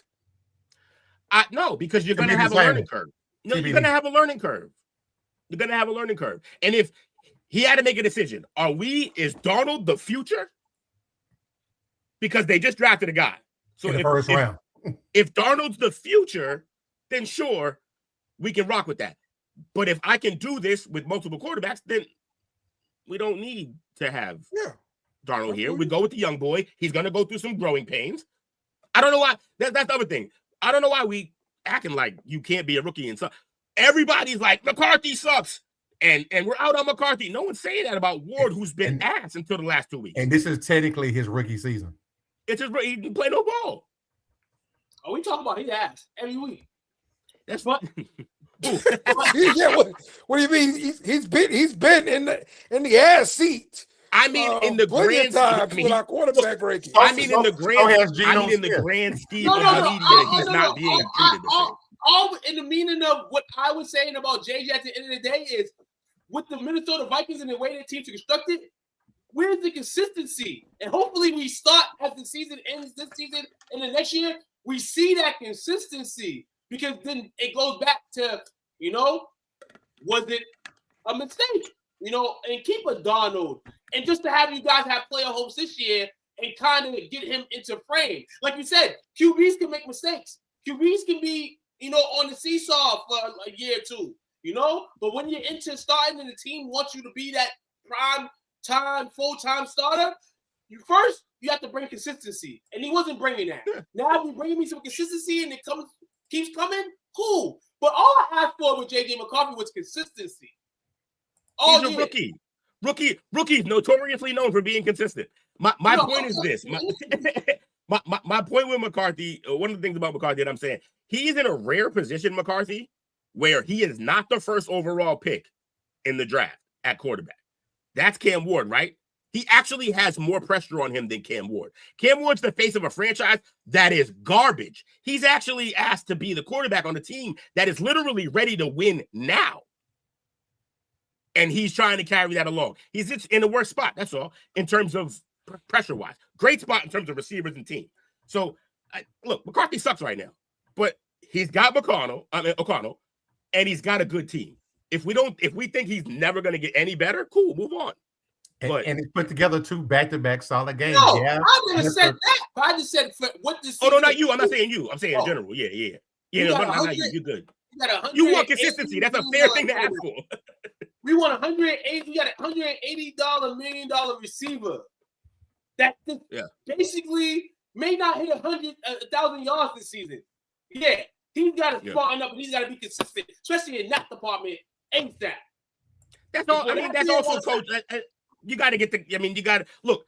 The league knows that McCarthy is struggling, and so they're doubling, and they're taking away all the easy routes. They give you the hard one, but they're taking away all the easy routes from Justin Jefferson, and it's going to be tough that way. Who's rage typing? Oh, I know, right? That's Dale. Twitter fingers over there going nuts.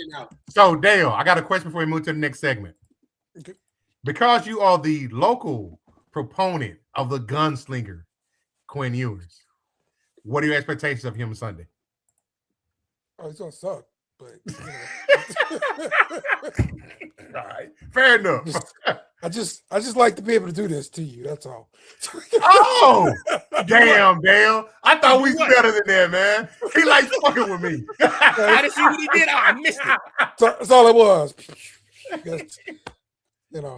Once I saw that, I was like, "Oh, coach." You saw a ching in my armor, huh? Yes.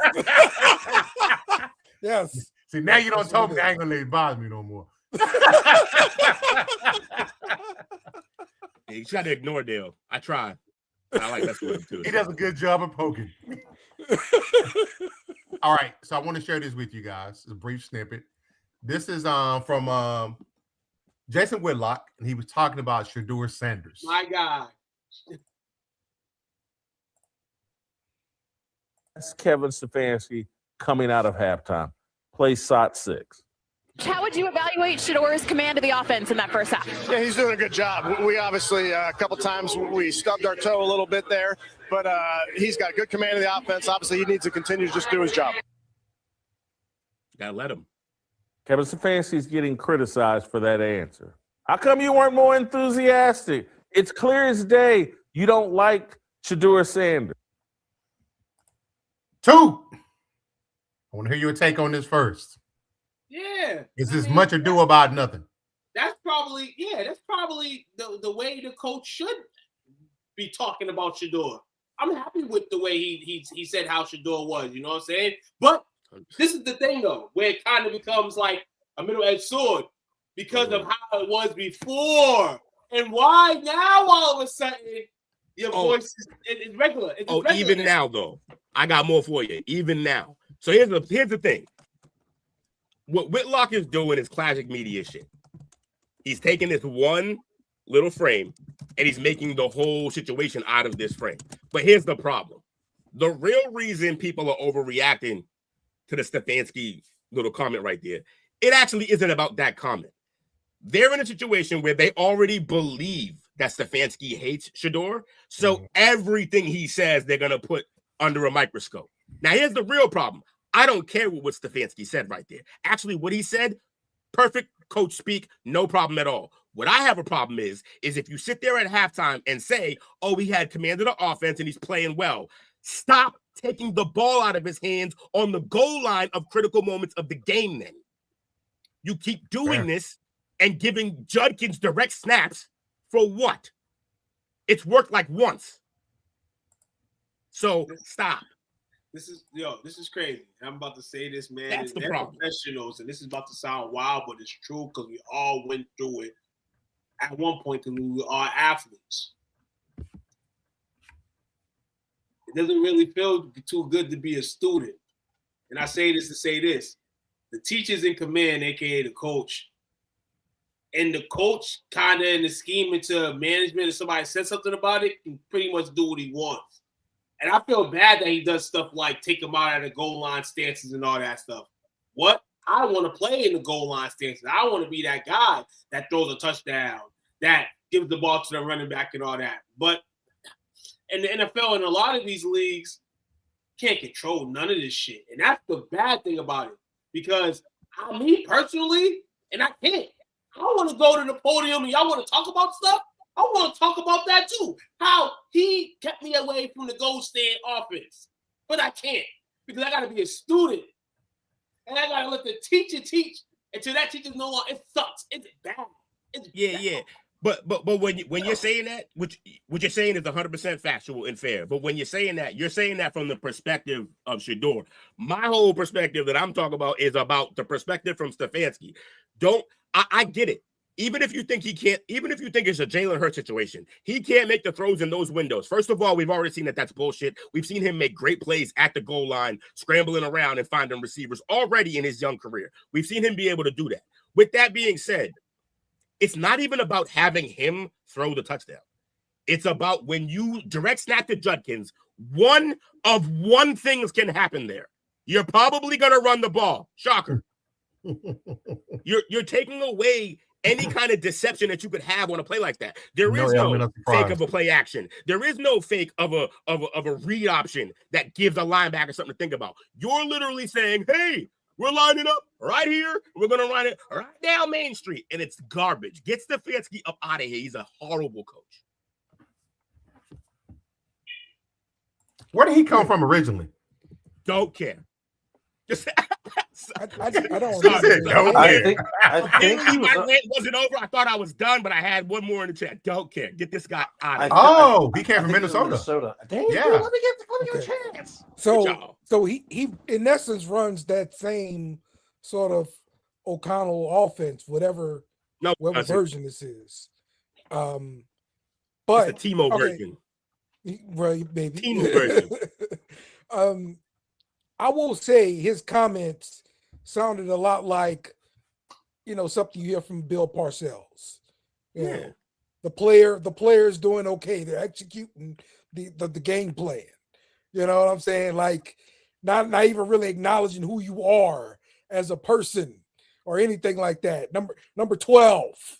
Was he supposed to blow him at a halftime interview? I don't understand what we're doing here. No, I'm just saying it, and that's fine with me. That's what I'm saying. It reminds me of that kind of interview, and so I'm cool with that. Minus any of the winning, which is problematic.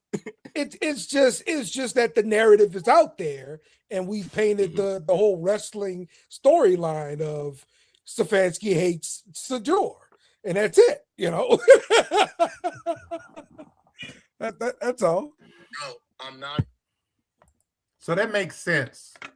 So he's got a little bit of the Andy Reid offense as well, because he was hired under Brad Childress, who was an OC for Andy Reid.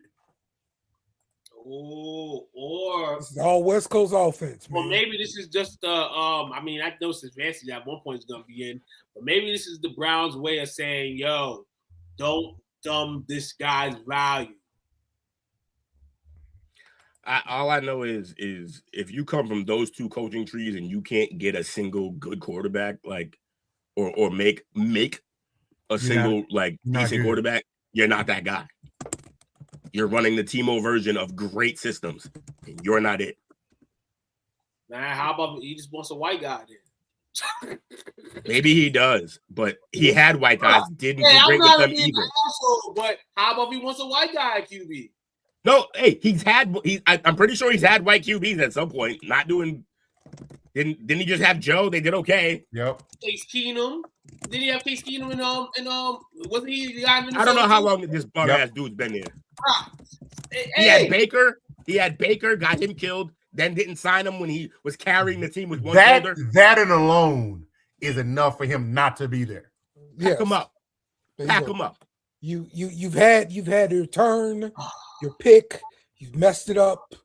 It cost us a lot of money. Damn, dude, we went and got Deshaun Watson for you too, bro. Like that's right. That's strike 2 and 3. You out.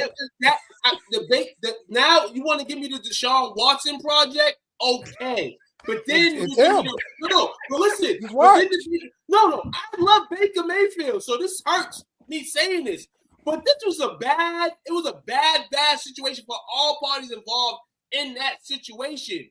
And I'm happy that Baker Mayfield. No, I'm happy that Baker was able to get out of that and show that he can ball with the elites in the league. But at that point of time, it was a bad situation for him the way he came into the league. And that's all he kept on. No. The only bad situation with Baker in Cleveland was Stefanski. That was it. Everyone else loved Baker. He was balling. The only other person who didn't like Baker, OBJ's father, who made the whole video of him ignoring OBJ when really. Okay. You're reading you're leading on more to my story and why Baker Barry didn't like him either. Because OBJ, listen, because OBJ at that time was one of their class signings or tradies, and at that time OBJ was somewhat OBJ still, but not falling off the cliff. He was washed already because he was hurt. So what I'm saying is Baker didn't help himself. And then Baker, no, we're not doing that. No. Baker played hard for that team with a hurt shoulder. He did everything he could. Listen. Stop talking over me, please. My man got injured. And could have called it quits for the rest of the season. He didn't. And then that's on Stefanski. Why did? It was both. It was him and Stefanski, but he did that for the team. How are you acting like that's a bad I'm saying that the shit didn't stick because now they're like, oh shit, now this motherfucker's all fucked up. We don't have to sign him now for shit. We're gonna let him go to pieces. And I say he got the shit in his stick because then, hold on. Deshaun Watson gets signed, and we only have praise for Deshaun Watson, and then Deshaun Watson turned up to be shit. Nobody. That's a lie. Literally, no one has praise for Watson. What did you just say? No, hold on.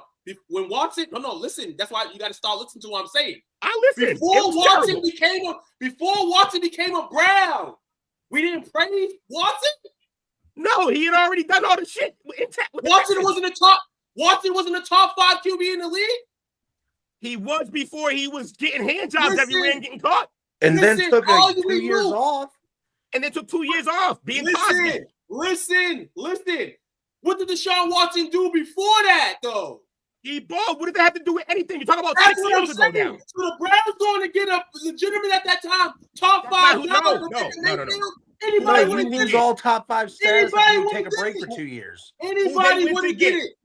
Who they went to get was a guy who was vilified after the case. They got him after the case, vilified after the case, and he didn't play for a year. That's who they went out and got. Anybody would have did it. Anybody would. Nobody else did it. Nobody else did it besides the shitty ass Browns. Hold on. My man Mike Vick did a jail sentence, and the Eagles and Andy Reid said we're taking him. Okay, what's that mean? We're taking him. They didn't give him $250 million to be a starter in the face of their franchise. Guaranteed. Guaranteed money. They gave him $250 million. No one else is doing it. Deshaun Watson was a top 5 QB. No, he wasn't. Ever in the history of this league. Ever. Yo, are we smoking crappy? You must be.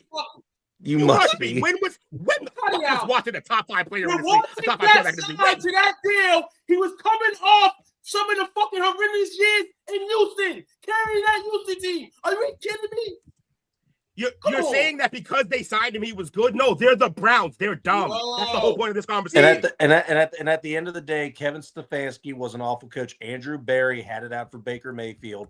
That's why this deal was done, because they think that they're geniuses and they're fucking dumb. No, that's all I'm saying, though. That's all I'm saying. And why it was a shitty end for everybody. The injury to Baker didn't help. It was just them. At all. It didn't help. That's what I said 5 minutes ago.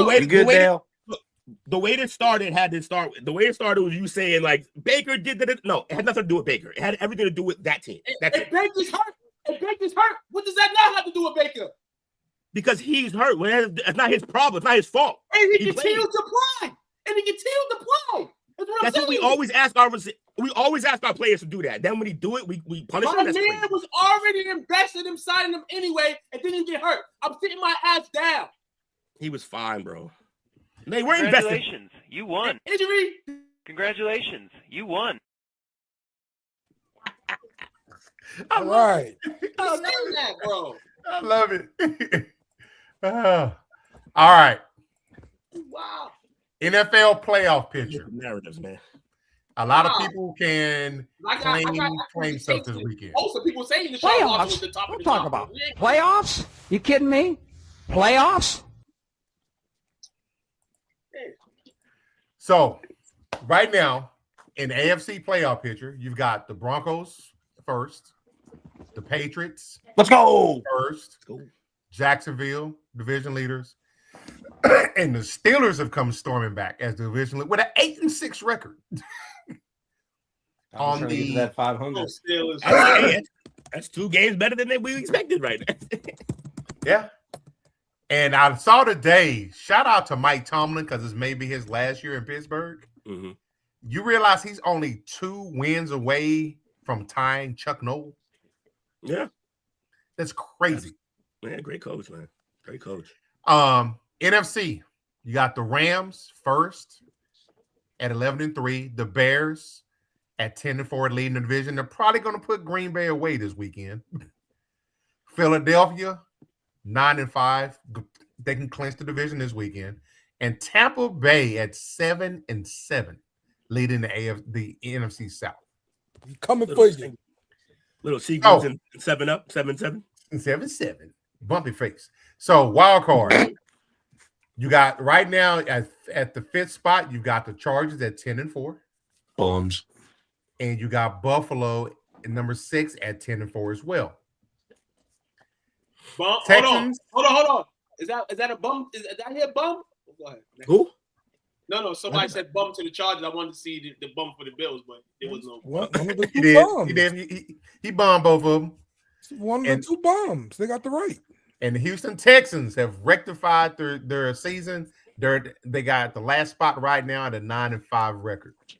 On the outside looking in, you've got the Colts at 8-6, the Ravens at 7-7, and the Dolphins at 6-8.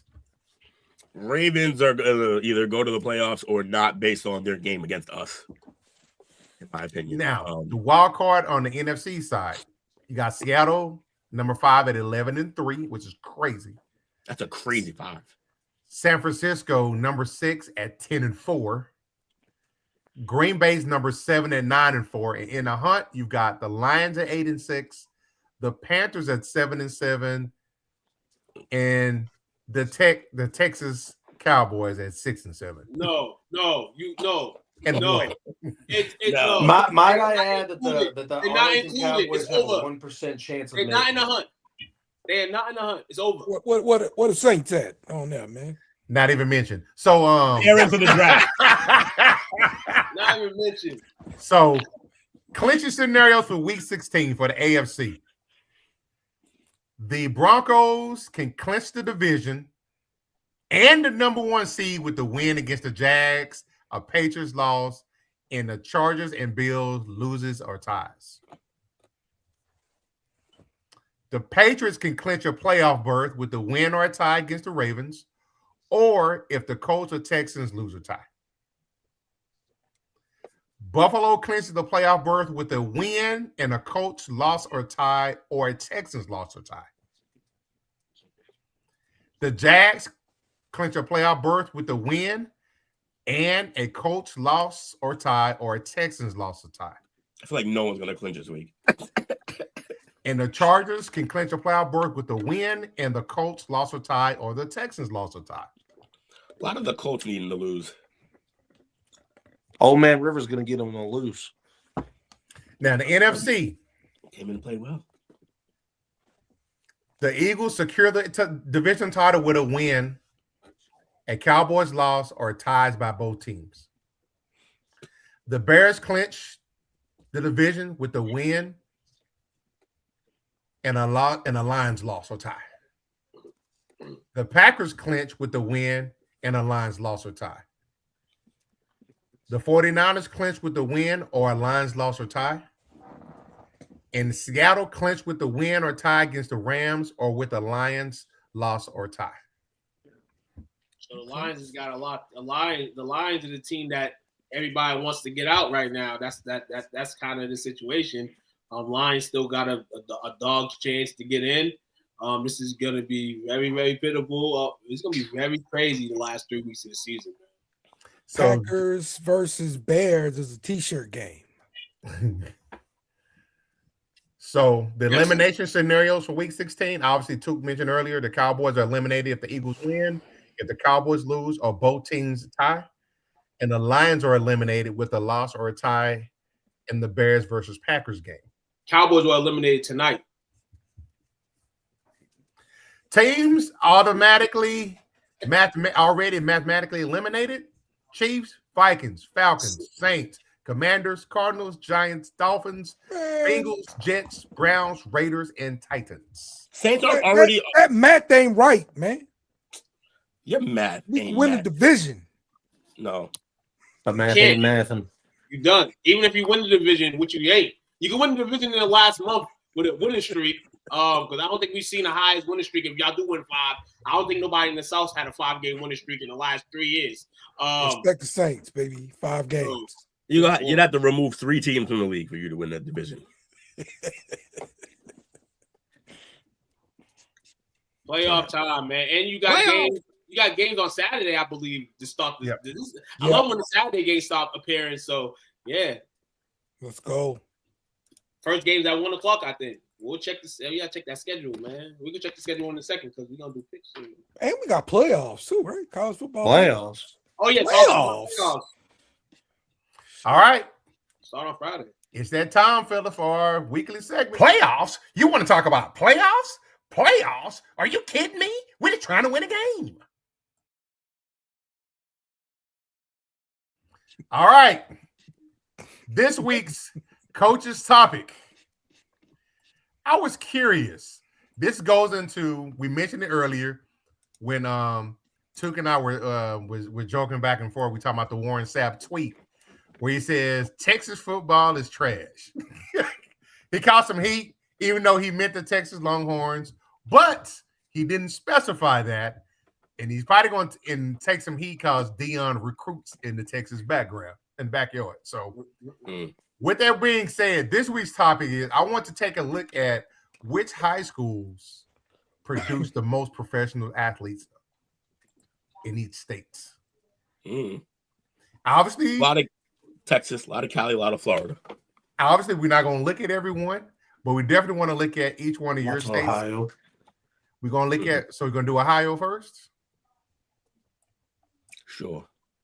Right, hold on. Like they're going to be the least in the group. Because this list is Oh, we said a lot. You do, but you're just smaller than the other 3 places that are being dealt with. It's still top 5 football state. That's fine, but I'm just saying. That's why I just said of the group. I think we're 4th. I think we're 4th, honestly. That's and who would be it's respectable? Oh, I guess if we're counting BC, then yes, you'll be 4th and not 5th. So, Nevada, from a Massachusetts New standpoint, Hampshire, it's rough. We only get a couple. Mexico, New York, North Carolina, Louisiana should be up there too. Ohio. Here we go. The high school that's produced the most professional athletes in Ohio is St. Edward High School. That's what I was thinking. That was my guess. I It's know going to be St. E's. Massachusetts is easy. They opened in 1949. They're located in Lakewood. The top athletes out of there, notable athletes in wrestling: Dolph Ziggler, Johnny Gargano, Gray Maynard, and Dean Hill. Oh wow, Gray Maynard went there. That's neat. Notable football athletes: Alex Boone, Haruki Nakamura, Rodney Bailey, Tom Cassano, and Ryan Bertien. Really, Hakamura sound like he should have been in the wrestling list. I know, right? Shinsuke Nakamura. That's what I'm saying. And the notable athletes are Jawad Williams for basketball, Darlington Nagby for soccer, Michael Rupp for hockey, Chris Honeycutt for MMA. Okay, so this was done. So you're doing literally the high school. I see what happened. This is just a backdoor way of being able to talk about Duncanville. I see what happened. not even a mention. Not even honorable mention. Oh, so then it states here. Okay. So I just like being the claim to fame that we were the ones that made Luke Kuechly a thing out of Ohio. No. Boston College made him a thing. He got drafted at BC. Nah, he started there. He was a St. X Blue Bomber first. He got drafted at BC. BC. For Massachusetts. Hope I say this right. Ashburnham. You're doing great. Is that right? I have no idea. That's an atrocious name. Ashburnham. Ashburn. Ashburn. We had Ash Ketchum in Pokemon. This is Ashburnham. Nothing's gonna say Everett High. So it said the school opened in 1865. Maybe that's some of the oldest schools ever over here. Notable athletes in hockey are Keith Yaddle, Connor Sheary, Tom Pody, Megan Duggan. Like a bunch of Confederates. No. If Jake doesn't know any of those guys because he follows hockey, then yeah, probably. For football, Ray McLean, Kenny Gamble, Ollie Sandstein. Other but notable athletes, the one and only John Cena, Fernando Archie. I'm not even trying to say their name. He plays soccer.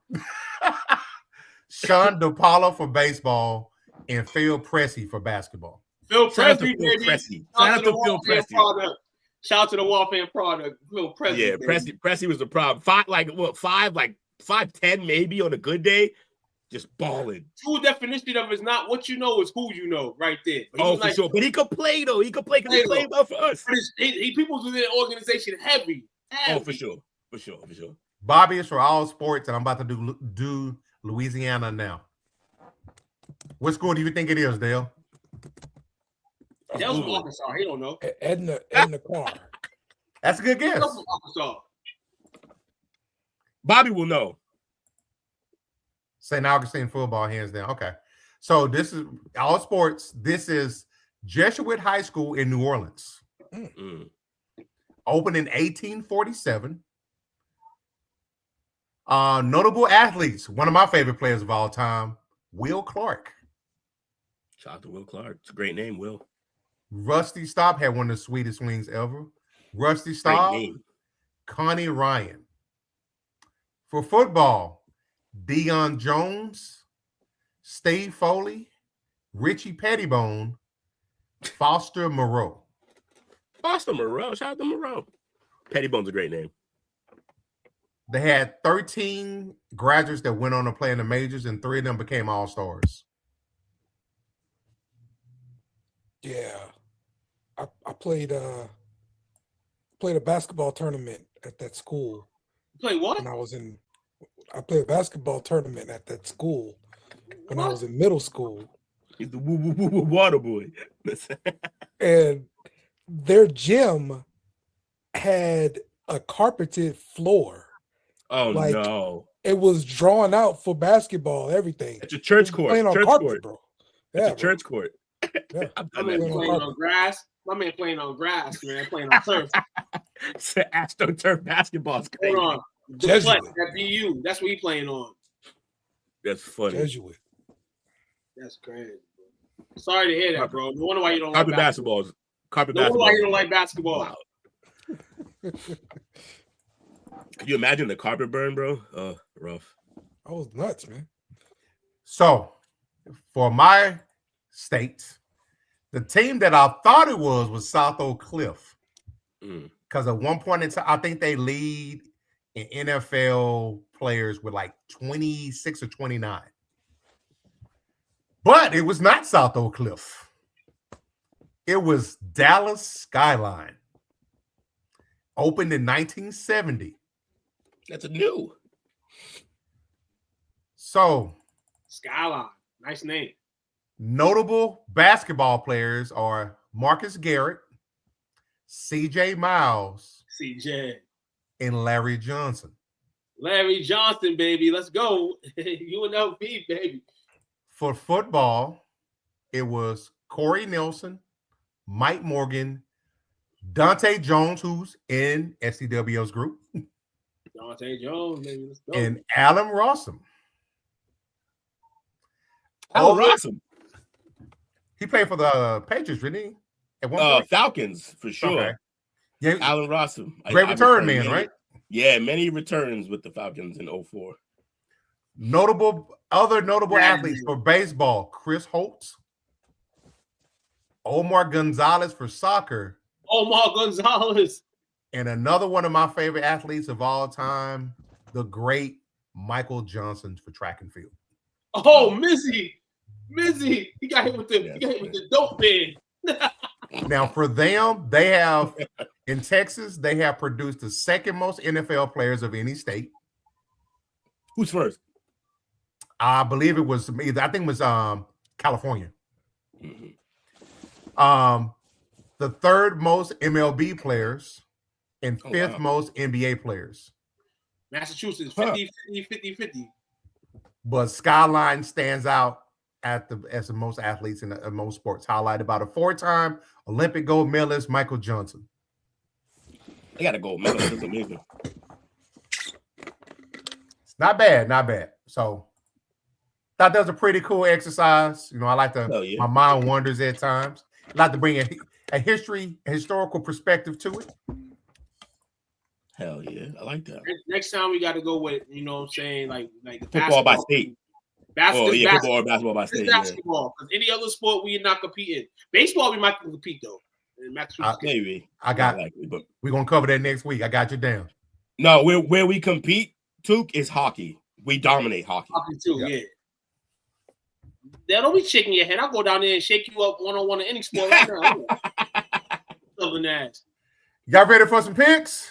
Yeah. Let's go!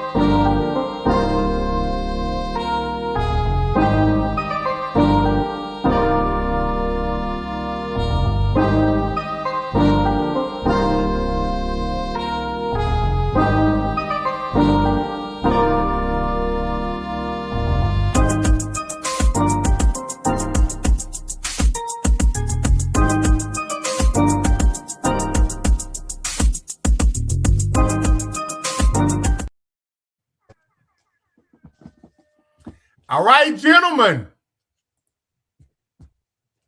I hate to do it, but it caught me off so much that I didn't even make a slide for this one.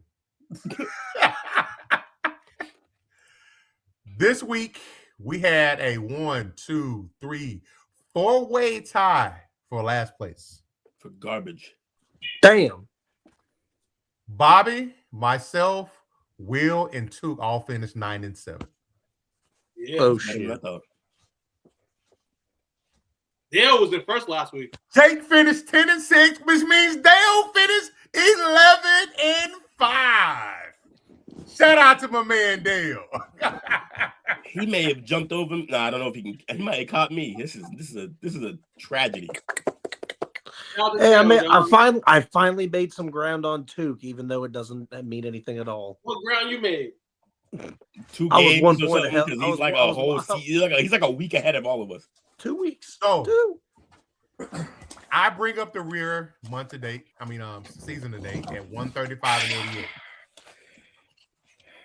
88. This guy. Jake is 140 and 83. Who is? Jake. Okay. Will is at 137 and 86. Our guests are at 144 and 91. They're better than me now? That is crazy work. Wait, what am I at? Are they better than me too? 140 and 83. Oh, this is terrible. Wait, I'm at 135? 137. So Jake's ahead of me? Awful. I'm consistently second. This sucks. You hanging around with your boy, Will. You don't want to be in that area. No. Dale's at 139 and 84. He's ahead of me too. I'm gonna jump off a bridge. Which means just move on up. Tuke is at 151 and 72. Speech. There's no speeches tonight. Y'all, this is just life, man, right here. Just trying to go 2-time regular season champion. I don't care about the playoffs. Playoffs don't mean nothing. Regular season, I'm a Cowboys fan. Regular season matters. I see you, Dale, with the belt. Yeah. Shout out to Dale. See, Dale, I brought you in the champions belt. Yeah, that's the youth belt. He said you got a wristband around your shoulder. Somebody send this to me later. Anybody in the chat, man. OG belt, man. OG title. All right, fellas, let's get these games picked for this week.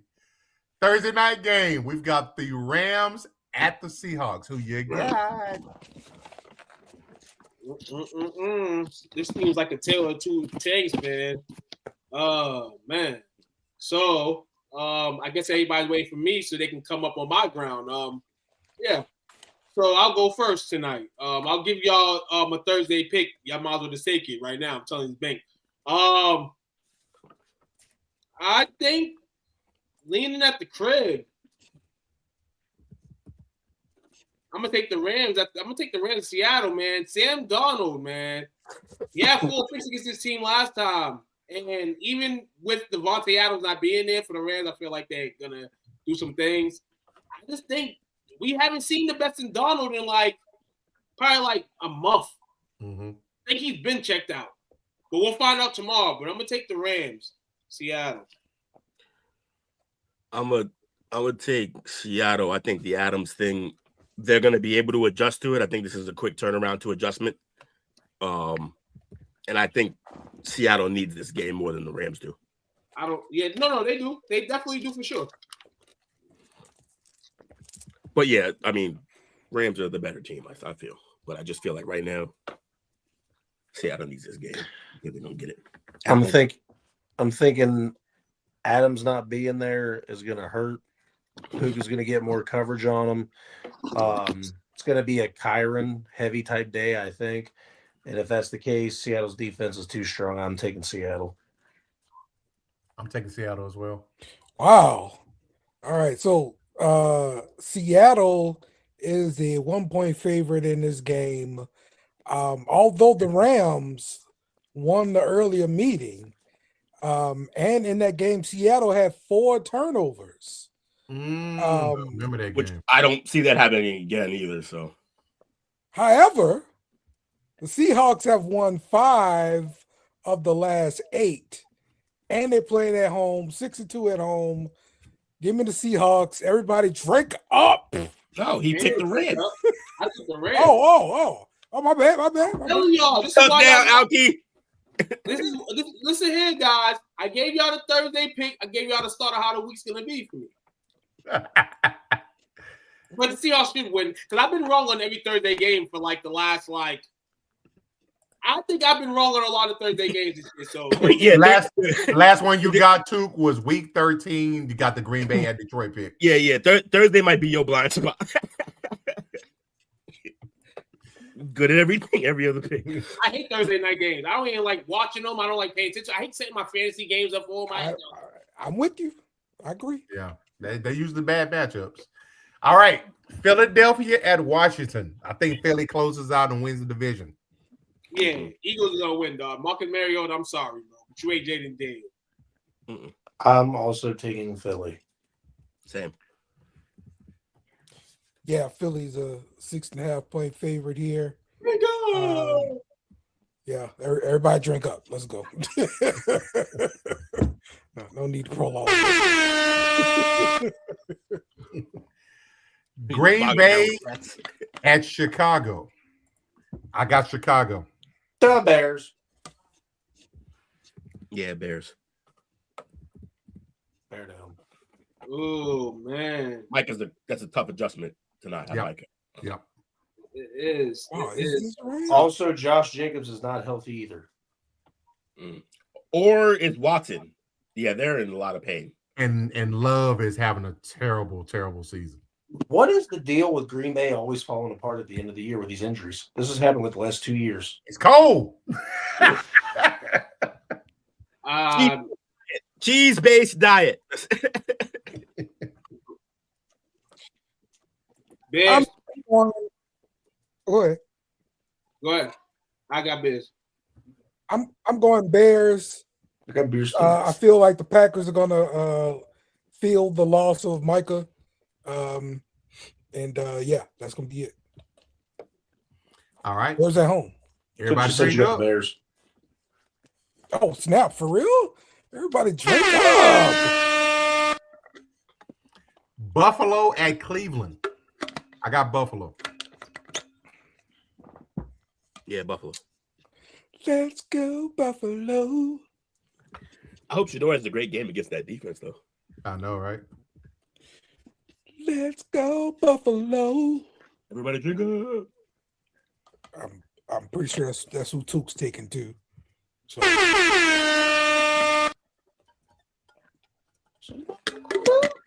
let the man tell you himself. He's probably gonna go against the grain now just to be funny. nope, I picked for you already. Oh, yeah, I got the Buffaloes. I picked for you already, Took. What's You the got game? Buffalo. You got Buffalo. Who they playing? Cleveland. The Yeah, Steamers. all right, I'll take Josh Allen, Josh Kobe. Told y'all. All right, Toop. See where your heart's at. The Chargers at Dallas. Chargers. I'm taking the Chargers. Is anybody hurt for the Cowboys at the moment? No. So They're Philly just- they're clinches just with bad. Philly clinches with a win. If they win, they're in. Yep. I'm gonna take Dallas to win this game. I just think honestly, I'm gonna take Dallas to win this game. I'm gonna take Dallas just to win this game because, of course, in Dallas fashion, when they've already been eliminated, they'll find a way to win the game. You know what, too? It's a valid point. I honestly, Chargers been playing upright, man. And shout out to Herbert. And hey, you get to play in the dome this week, so hopefully the hand doesn't hurt you as much. But yeah, I want to see this how trash this defense really is in Dallas. So we'll see this week. I'm gonna take Dallas to win though. It's kind of crazy with all these injuries and everything going on with the Chargers that you would expect them to implode, and they're just not imploding. I got the Chargers. It's great coaching. Yep. Cowboys are 4-4 at home. Really? Yeah. I told you it's not easy to play in the nightclub. I thought it was worse than that, to be honest. 4-4-1. Hold on. 4-4-1 at the crib. Tie with Green Bay. Okay. But they say that the Chargers have won the last 3 meetings between the Cowboys and Chargers. No, they Cowboy haven't. killers. No, they I'm haven't. picking the Chargers. They haven't won the last 3 meetings. Okay. Yeah, they beat him. I thought they beat him one time when Michael was there. We beat them. We beat them in LA. We beat them in LA, yes. A couple years back. They're probably talking about the last 3 in Dallas. Yeah, probably the last 3 in Dallas. I know they beat us on Thanksgiving one year. While It probably spans over like 15 years. Yeah. Well, last 3 games, yeah. This game here, might be tougher than we thought it would be. Yeah. Kansas City at Tennessee. Tennessee sucks. The Chiefs still win this. Who I tend started to for- agree. Gardner Minshew's about to have the game of his life. I take Kansas City. Yeah, Minshew's good enough to win this game. KC should win. They all should win and round up for Mahomes. That's what we're calling it, the cheer up Mahomes game. One for the Gipper. Yes. Let's go, Cowboys, this weekend. Who you got, Dale? I'll take Tennessee. Yeah, I can't. You can't make money betting on Tennessee. Give me, Minshew. Somewhere Mike is proud, but that was all. Yes, he is. That's immediately who I thought of when I heard it. This fucking guy. And I guess after that, everybody drink up. Yeah. Already took my Cincinnati at Miami. Oh boy. Oh boy. The battle of the blondes. Both former Ohio State quarterbacks. That is true. Burrow just went out and laid an egg last time against the Ravens. I don't Look, know. hey, call me crazy. I'm taking the Fins. Give me the Bengals. No way the gunslinger comes in and has success. Right. Yours at quarterback. What defense are they playing? Swiss cheese. Yeah, but it's yours. Hold on. Give me Cincinnati. Both QBs don't play defense. Joe Burrow's gonna have to play defense on Sunday, and I don't know how he's gonna do it, but he can't lose this game to Quentin Ewers. He can't. Put him in the quarterback. He's basically been the reason that the team's lost the last 2 games. We never talk about Joe in that light. He can't lose this game on Sunday, or be the reason why they lose this game Sunday. Yeah. The Fins have a very actually decent path to victory here, though, which is run the ball, which they've been doing lately a little more. They run the ball, keep Burrow off the field. They can win this game. I don't think they will, though. They suck. Yeah, Cincinnati. Mm-hmm. Cincy. Got you down. Now we have the worst game of the season. The Jets at the Saints. Oh no. This has got stakes on it. All right. Because Will gonna have to freaking pay up after we whip the Jets behind. What's my pay? I forgot what this was about. What was it? That you would beat the New York teams? Yes. You beat the Giants already? Yes. That was my only hope in winning this. It was the Giants. That's my only hope. I'll be real. That's my only hope in winning this. Is this game really easy to pick? No. The easy is not a word that you would associate with either of these franchises. So I'm not going to say easy. I honestly think no bull, even though Show's been having a few good games. This guy, the undrafted guy, just ain't that bad. He's finding some symmetry with players. Yeah. I think Adonai Mitchell kills y'all in the Silver Dome. I'm gonna go 6 though. I'm gonna go 6. Freaking Hogan. Hold on. Did you do all that and then pick the Saints anyway? You're a fool. Yes. Well, it's the big shock. I got the Saints. Ooh. Everybody drink up, man. Sucking We must push the Saints this week. They ain't gonna win. Jesse gonna win this by 10. Watch. Disappointing. Pick them then. Pick them then. If the Jets win this game, Dale might not be on the show next week. Yeah, do they have another unnamed quarterback? Quarterback wasn't bad last week. Never heard of Cuck. I mean, Sucking ball though. Sucking ball. So everybody's taking New Orleans. Everybody knows the Saints. I don't know why, but this is what we come down to in week 15. It's because the Jets are that bad. I've been telling y'all this. The Jets is not a good franchise. Week 16 or whatever this weekend. Oh, damn, I forgot I've been telling you. The Browns say, hold my beer. You say all of New York. You're telling me in my division I don't know that the Jets are trash? I know. They make trash look good. They don't even do that. They haven't been relevant since Al Toon played there. And Mark Gastineau. They need Rex Ryan to walk through that door, and they're not even calling. Minnesota at the Giants. I'm taking Minnesota. Yeah, take the Vikings, man. Vikings. I mean, if JJ can at least give the ball, he's due this week. Minnesota. I think Justin Jefferson is due this week.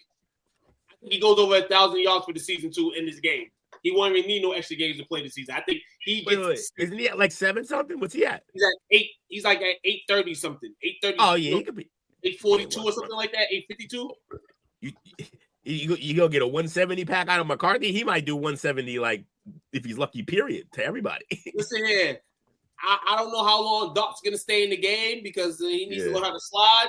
Jameis Winston might be the next guy up again. Bro, I do love Dart. He was getting jacked up. Dart giving me he gives me Stafford vibes because he got the athleticism, but like he will lower the shoulder like an idiot. It's fun to watch. Shout out to Dart. Give me the Vikings, I guess. Everybody drink up, man. Ain't nobody drink Look, I'm not gonna lie to you. I want to pick the only reason I'm not picking the Giants is because I don't know, like they're not fully healthy. Fully healthy, this game I would have picked the Giants. Like if Neighbors is there, I'm picking the Giants. If they had Scadaboo, I'm picking the Giants. Scadaboo even, but they have nothing. Tracy's balling though. Tracy balling, by the way. It don't matter. Ain't nobody picking. And so is Wandale Robinson. Give me the Scadaboo. Now you know what? Give me the Giants, man. Watch this. They're doing that for Munger. You want the Giants? Yeah, I want the Giants. I'm not doing it for Munger. I'm doing it because I can't stand Dale. Good. Tampa Bay at Carolina. This tough on the line, right? Basically. Mm-hmm. Yeah, because it ain't the Saints. Hey, but Panthers are disrespectful. Panthers are coming off a heartbreaking. Some things are just facts. The Panthers are coming off a heartbreaking loss that could have gotten them a playoff berth. I think they're gonna. I think they're gonna win because Tampa's just too hurt. Listen, Tampa actually a little healthy. Right? Yeah, Mike Evans back. Mike Evans back. Oh no! Hold on. So we're not gonna take Baker Mayfield, guys. Not gonna take Baker. I'll take it. I'm taking Tampa Bay. Already got Tampa picked. You're not gonna take Baker? I'm gonna take both teams, Jake. And you was right on one team, but Tampa took a heartbreaking loss too to Kirk Cousins on the Thursday night. The last time they played. So they are looking for blood. Carolina's looking for blood, but we kind of predicted that Tampa would win this division. So I'll kind of stay that way. I'll take Tampa to win this game. I'm too iffy on Bryce Young. This is. Look, I said this like a month and a half ago. The Panthers are going to stumble their way. No, they're going to trip their way into the playoffs. That's what they're doing this weekend. Yeah, give me the Bucks. I mean, even though they gave up a career day to career underachiever Pitts, Bowles' job may be on the line. As it should be. As it should be. I said his job should be on the line from the beginning. 2 years ago. 2 years ago. Yes. Been on it. You see me, coach. You see the receipts. Dale, who you got? Buccaneers have dominated the recent series. They've won 8 of the last 10. They're due. Including a sweep last year. And true. God bless you. Thank you. He sneezed. Can a man sneeze? Relax. Oh, I thought he was trying to make a point here. He said, what? Like he was like, yo, what you saying then? You want right. I'm trying to figure out what you're trying to say, dog. My point was that I have allergies. All right. Say that then. Yeah. Say that. Give me Tampa. Oh, that's for a Tampa pick that we knew was coming. Drink up. Hold on. No, I took the Panthers. No drink up. Oh, this guy gotta be different. I got two. Jacksonville Game of the year, at baby. Denver. One of the games of the year. I'm taking Denver. Tough one because Jacksonville is hooping. They are balling. But I just think Broncos are just a lot of defense right now. I might take Jacksonville if it was at home. Yeah, I can see that. Mile high though against that defense. Jacksonville against Denver. BTJ's getting shut down. I got Broncos. Jacksonville against Denver. Oh my God, what would be it, yo? Duval, baby. I'm gonna go Denver though, but this is a tricky one right here. Because Sunshine coming into this game, man, off 6 TDs, and he's trying to continue the trend, and we want him to continue the trend. We all stole on Knicks now. I'm not, but I'll take Denver. I like what Knicks is doing. I like how he's playing. I don't know if I'm like, oh, he's elite, but he can play. He's in the MVP race now, 5th. I would say Knicks.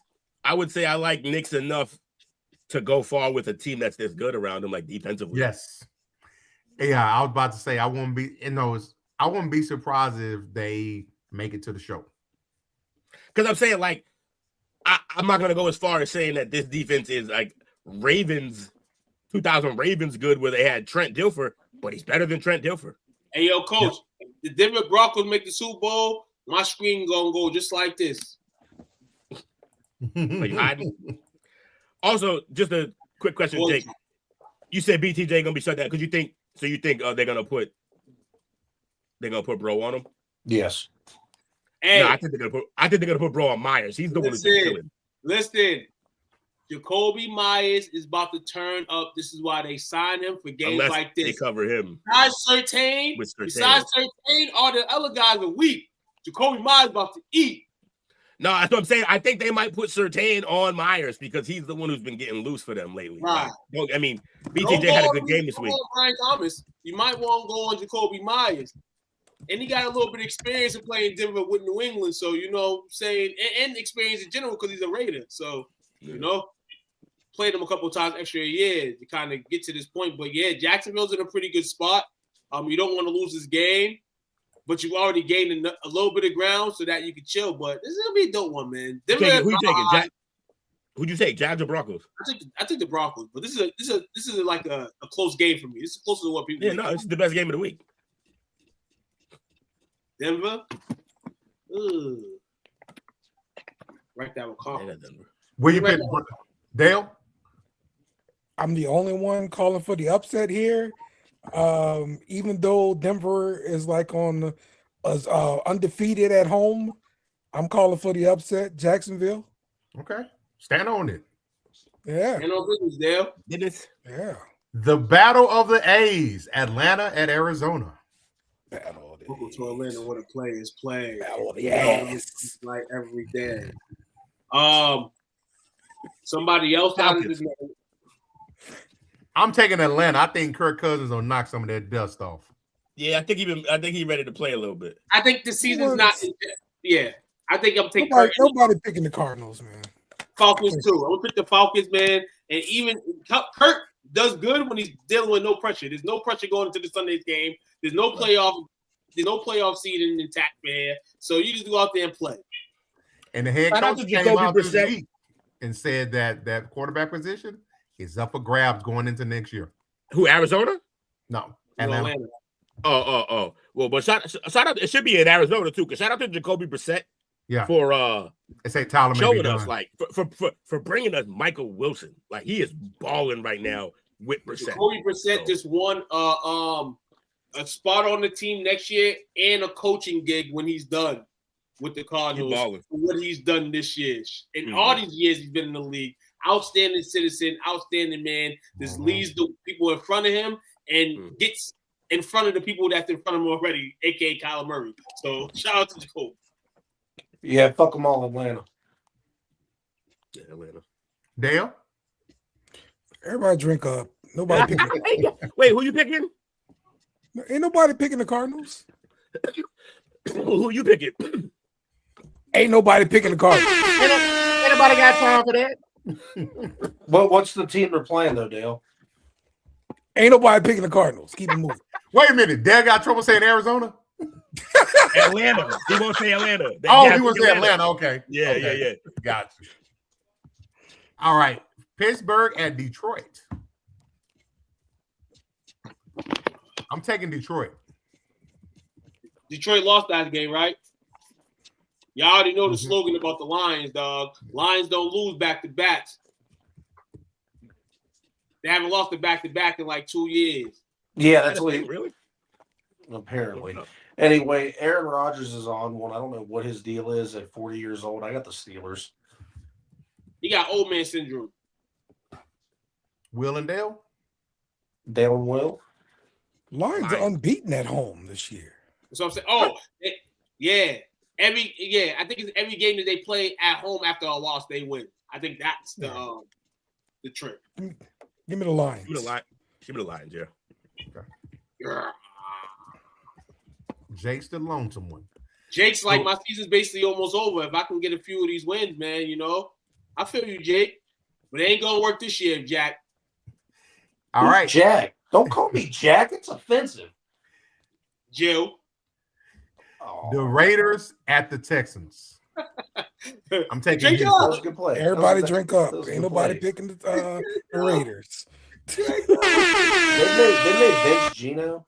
No, he's playing Sunday. They said he's my gonna God. start Sunday. That's the rumor. New England at Baltimore. Go, Pats, go. Go, Pats, go. Oh, Aaron Rodgers just stood in the backfield. He didn't even participate in the play. I'm taking New England. I'm not. I'm taking the Ravens. Hater. Nope. Because I already kind of blessed this that Baltimore and Buffalo was going to be like the New England games to like kind of like reflect, but you're still a good team. And Lamar Jackson ain't no Josh Allen, but he's still Lamar Jackson at the same time. You're playing these That's two. the problem. He's not right now, bro. He's hurt. Huh? He's Huh? playing That's the hurt. problem. He's not Oh, the Lamar. no. Listen. Let me tell you about a black man. A black man's hurt. It was all on the line, baby. Go on Ravens, baby.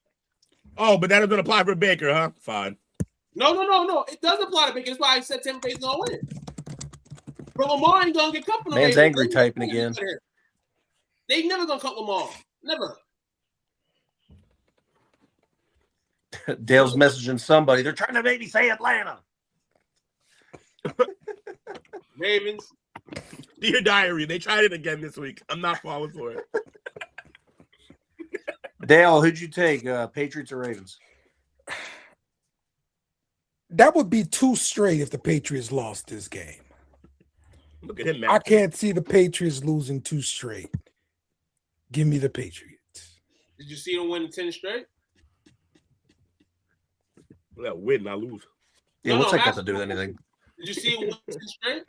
Sure. No, I didn't predict that. No, I didn't. I would have been a rich man if I saw that coming. Definitely, we all would have. Definitely. Nope. I already said that it was going to So happen. everybody taking New England. No. but You didn't say no 10-game win streak. Cut it out, Jack. This is why your name's Jack tonight. I can't stand this guy tonight. You're saying bullshit right now. You said I predicted they would go win 10 straight. That was the I question. tell you what I did call, and that's the Saints to win 5 straight, baby. That 5 straight, not 10 overall. We know you called 10 overall. Shout out to you, Jake, for that. I said they were going to be 13-4. Get out. No, you said 12. Every week you add a game to that because you started off the first one, you said 11, then it was 12, now it's 13. We can go back and watch though. His name is Jack for the next 3 episodes because So Took's only one taking Baltimore? No, take a Baltimore. Yes. Drink up. I took Baltimore. I took the Ravens. Crazy. Because he's a hater. All right, last game, San Francisco at the Colts. Everybody drink up. Taking San Fran. No one wants to take Old Man Rivers? Everybody drink up. Yeah, I'm gonna take San Fran, man. But in this NFC playoff picture, Playoffs. Except for Green Bay. So all the playoff teams right now, except for I think because Green Bay's outside looking in. So all the contenders that still have a chance, we only have Green Bay, I believe, as a team to lose. Every other team to win. The Bears, the Lions, San Fran. We got to pick them in the Seattle Rams game. I think I'm the only one to pick the Rams. But yeah, somebody's gonna lose this week in the NFC out of those teams. It's gonna be surprising to see who does, because that changes the whole landscape in terms of seeding and all that. If we already not seen it with the Bears being the first one week and then falling the 7th the next. Everybody tune in, watch your NFL. Thursday, Saturday, Sunday, and Monday. Yes, they give you 4 days in the next week of some flavor. Watch it. Salt and pepper, season, all that. Like, share, subscribe. And watch some Playoffs? Don't talk about playoffs. You kidding me? Playoffs? Playoffs. Right, baby. Who y'all got for shout outs, gents? All right, gonna lose. Who? He said something about the Saints gonna lose. What's drunk uncle said? What'd he say? Ohio State is gonna lose. They're not gonna win the championship. Say it with your chest, not looking down at your belt that you didn't earn. Come on, Paw. Listen here. Shout out to the Alabama Crimson Tide. They play Oklahoma this week. I don't think they said Alabama. I don't think has lost against a team, something like that. Someone interested in that, like twice in a row or something like that. Like, so that's gonna be interesting. So the Sooners got a lot on their plate. But hey, I was a guy in the beginning of the season rooting for my guy Mantier. One injury to him, and that whole Heisman status would have changed. Mendoza, you a placeholder for my man Mantier. Mantier, turn up. Yeah. Playoff. Only reason why Mantier win the Heisman is because he lost, and then he came back early and they lost to Texas. Only reason he didn't win is because he lost. Thanks. That was riveting. He got injured, and then he came back early against Texas. He shouldn't have. He did.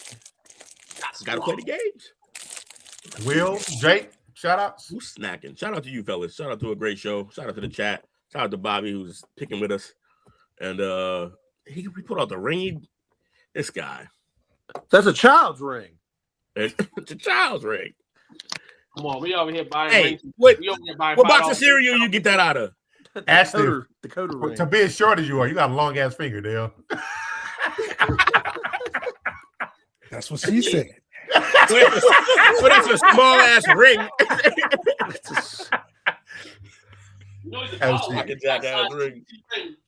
See, shout out to Bernard, Wizzo, and Bobby.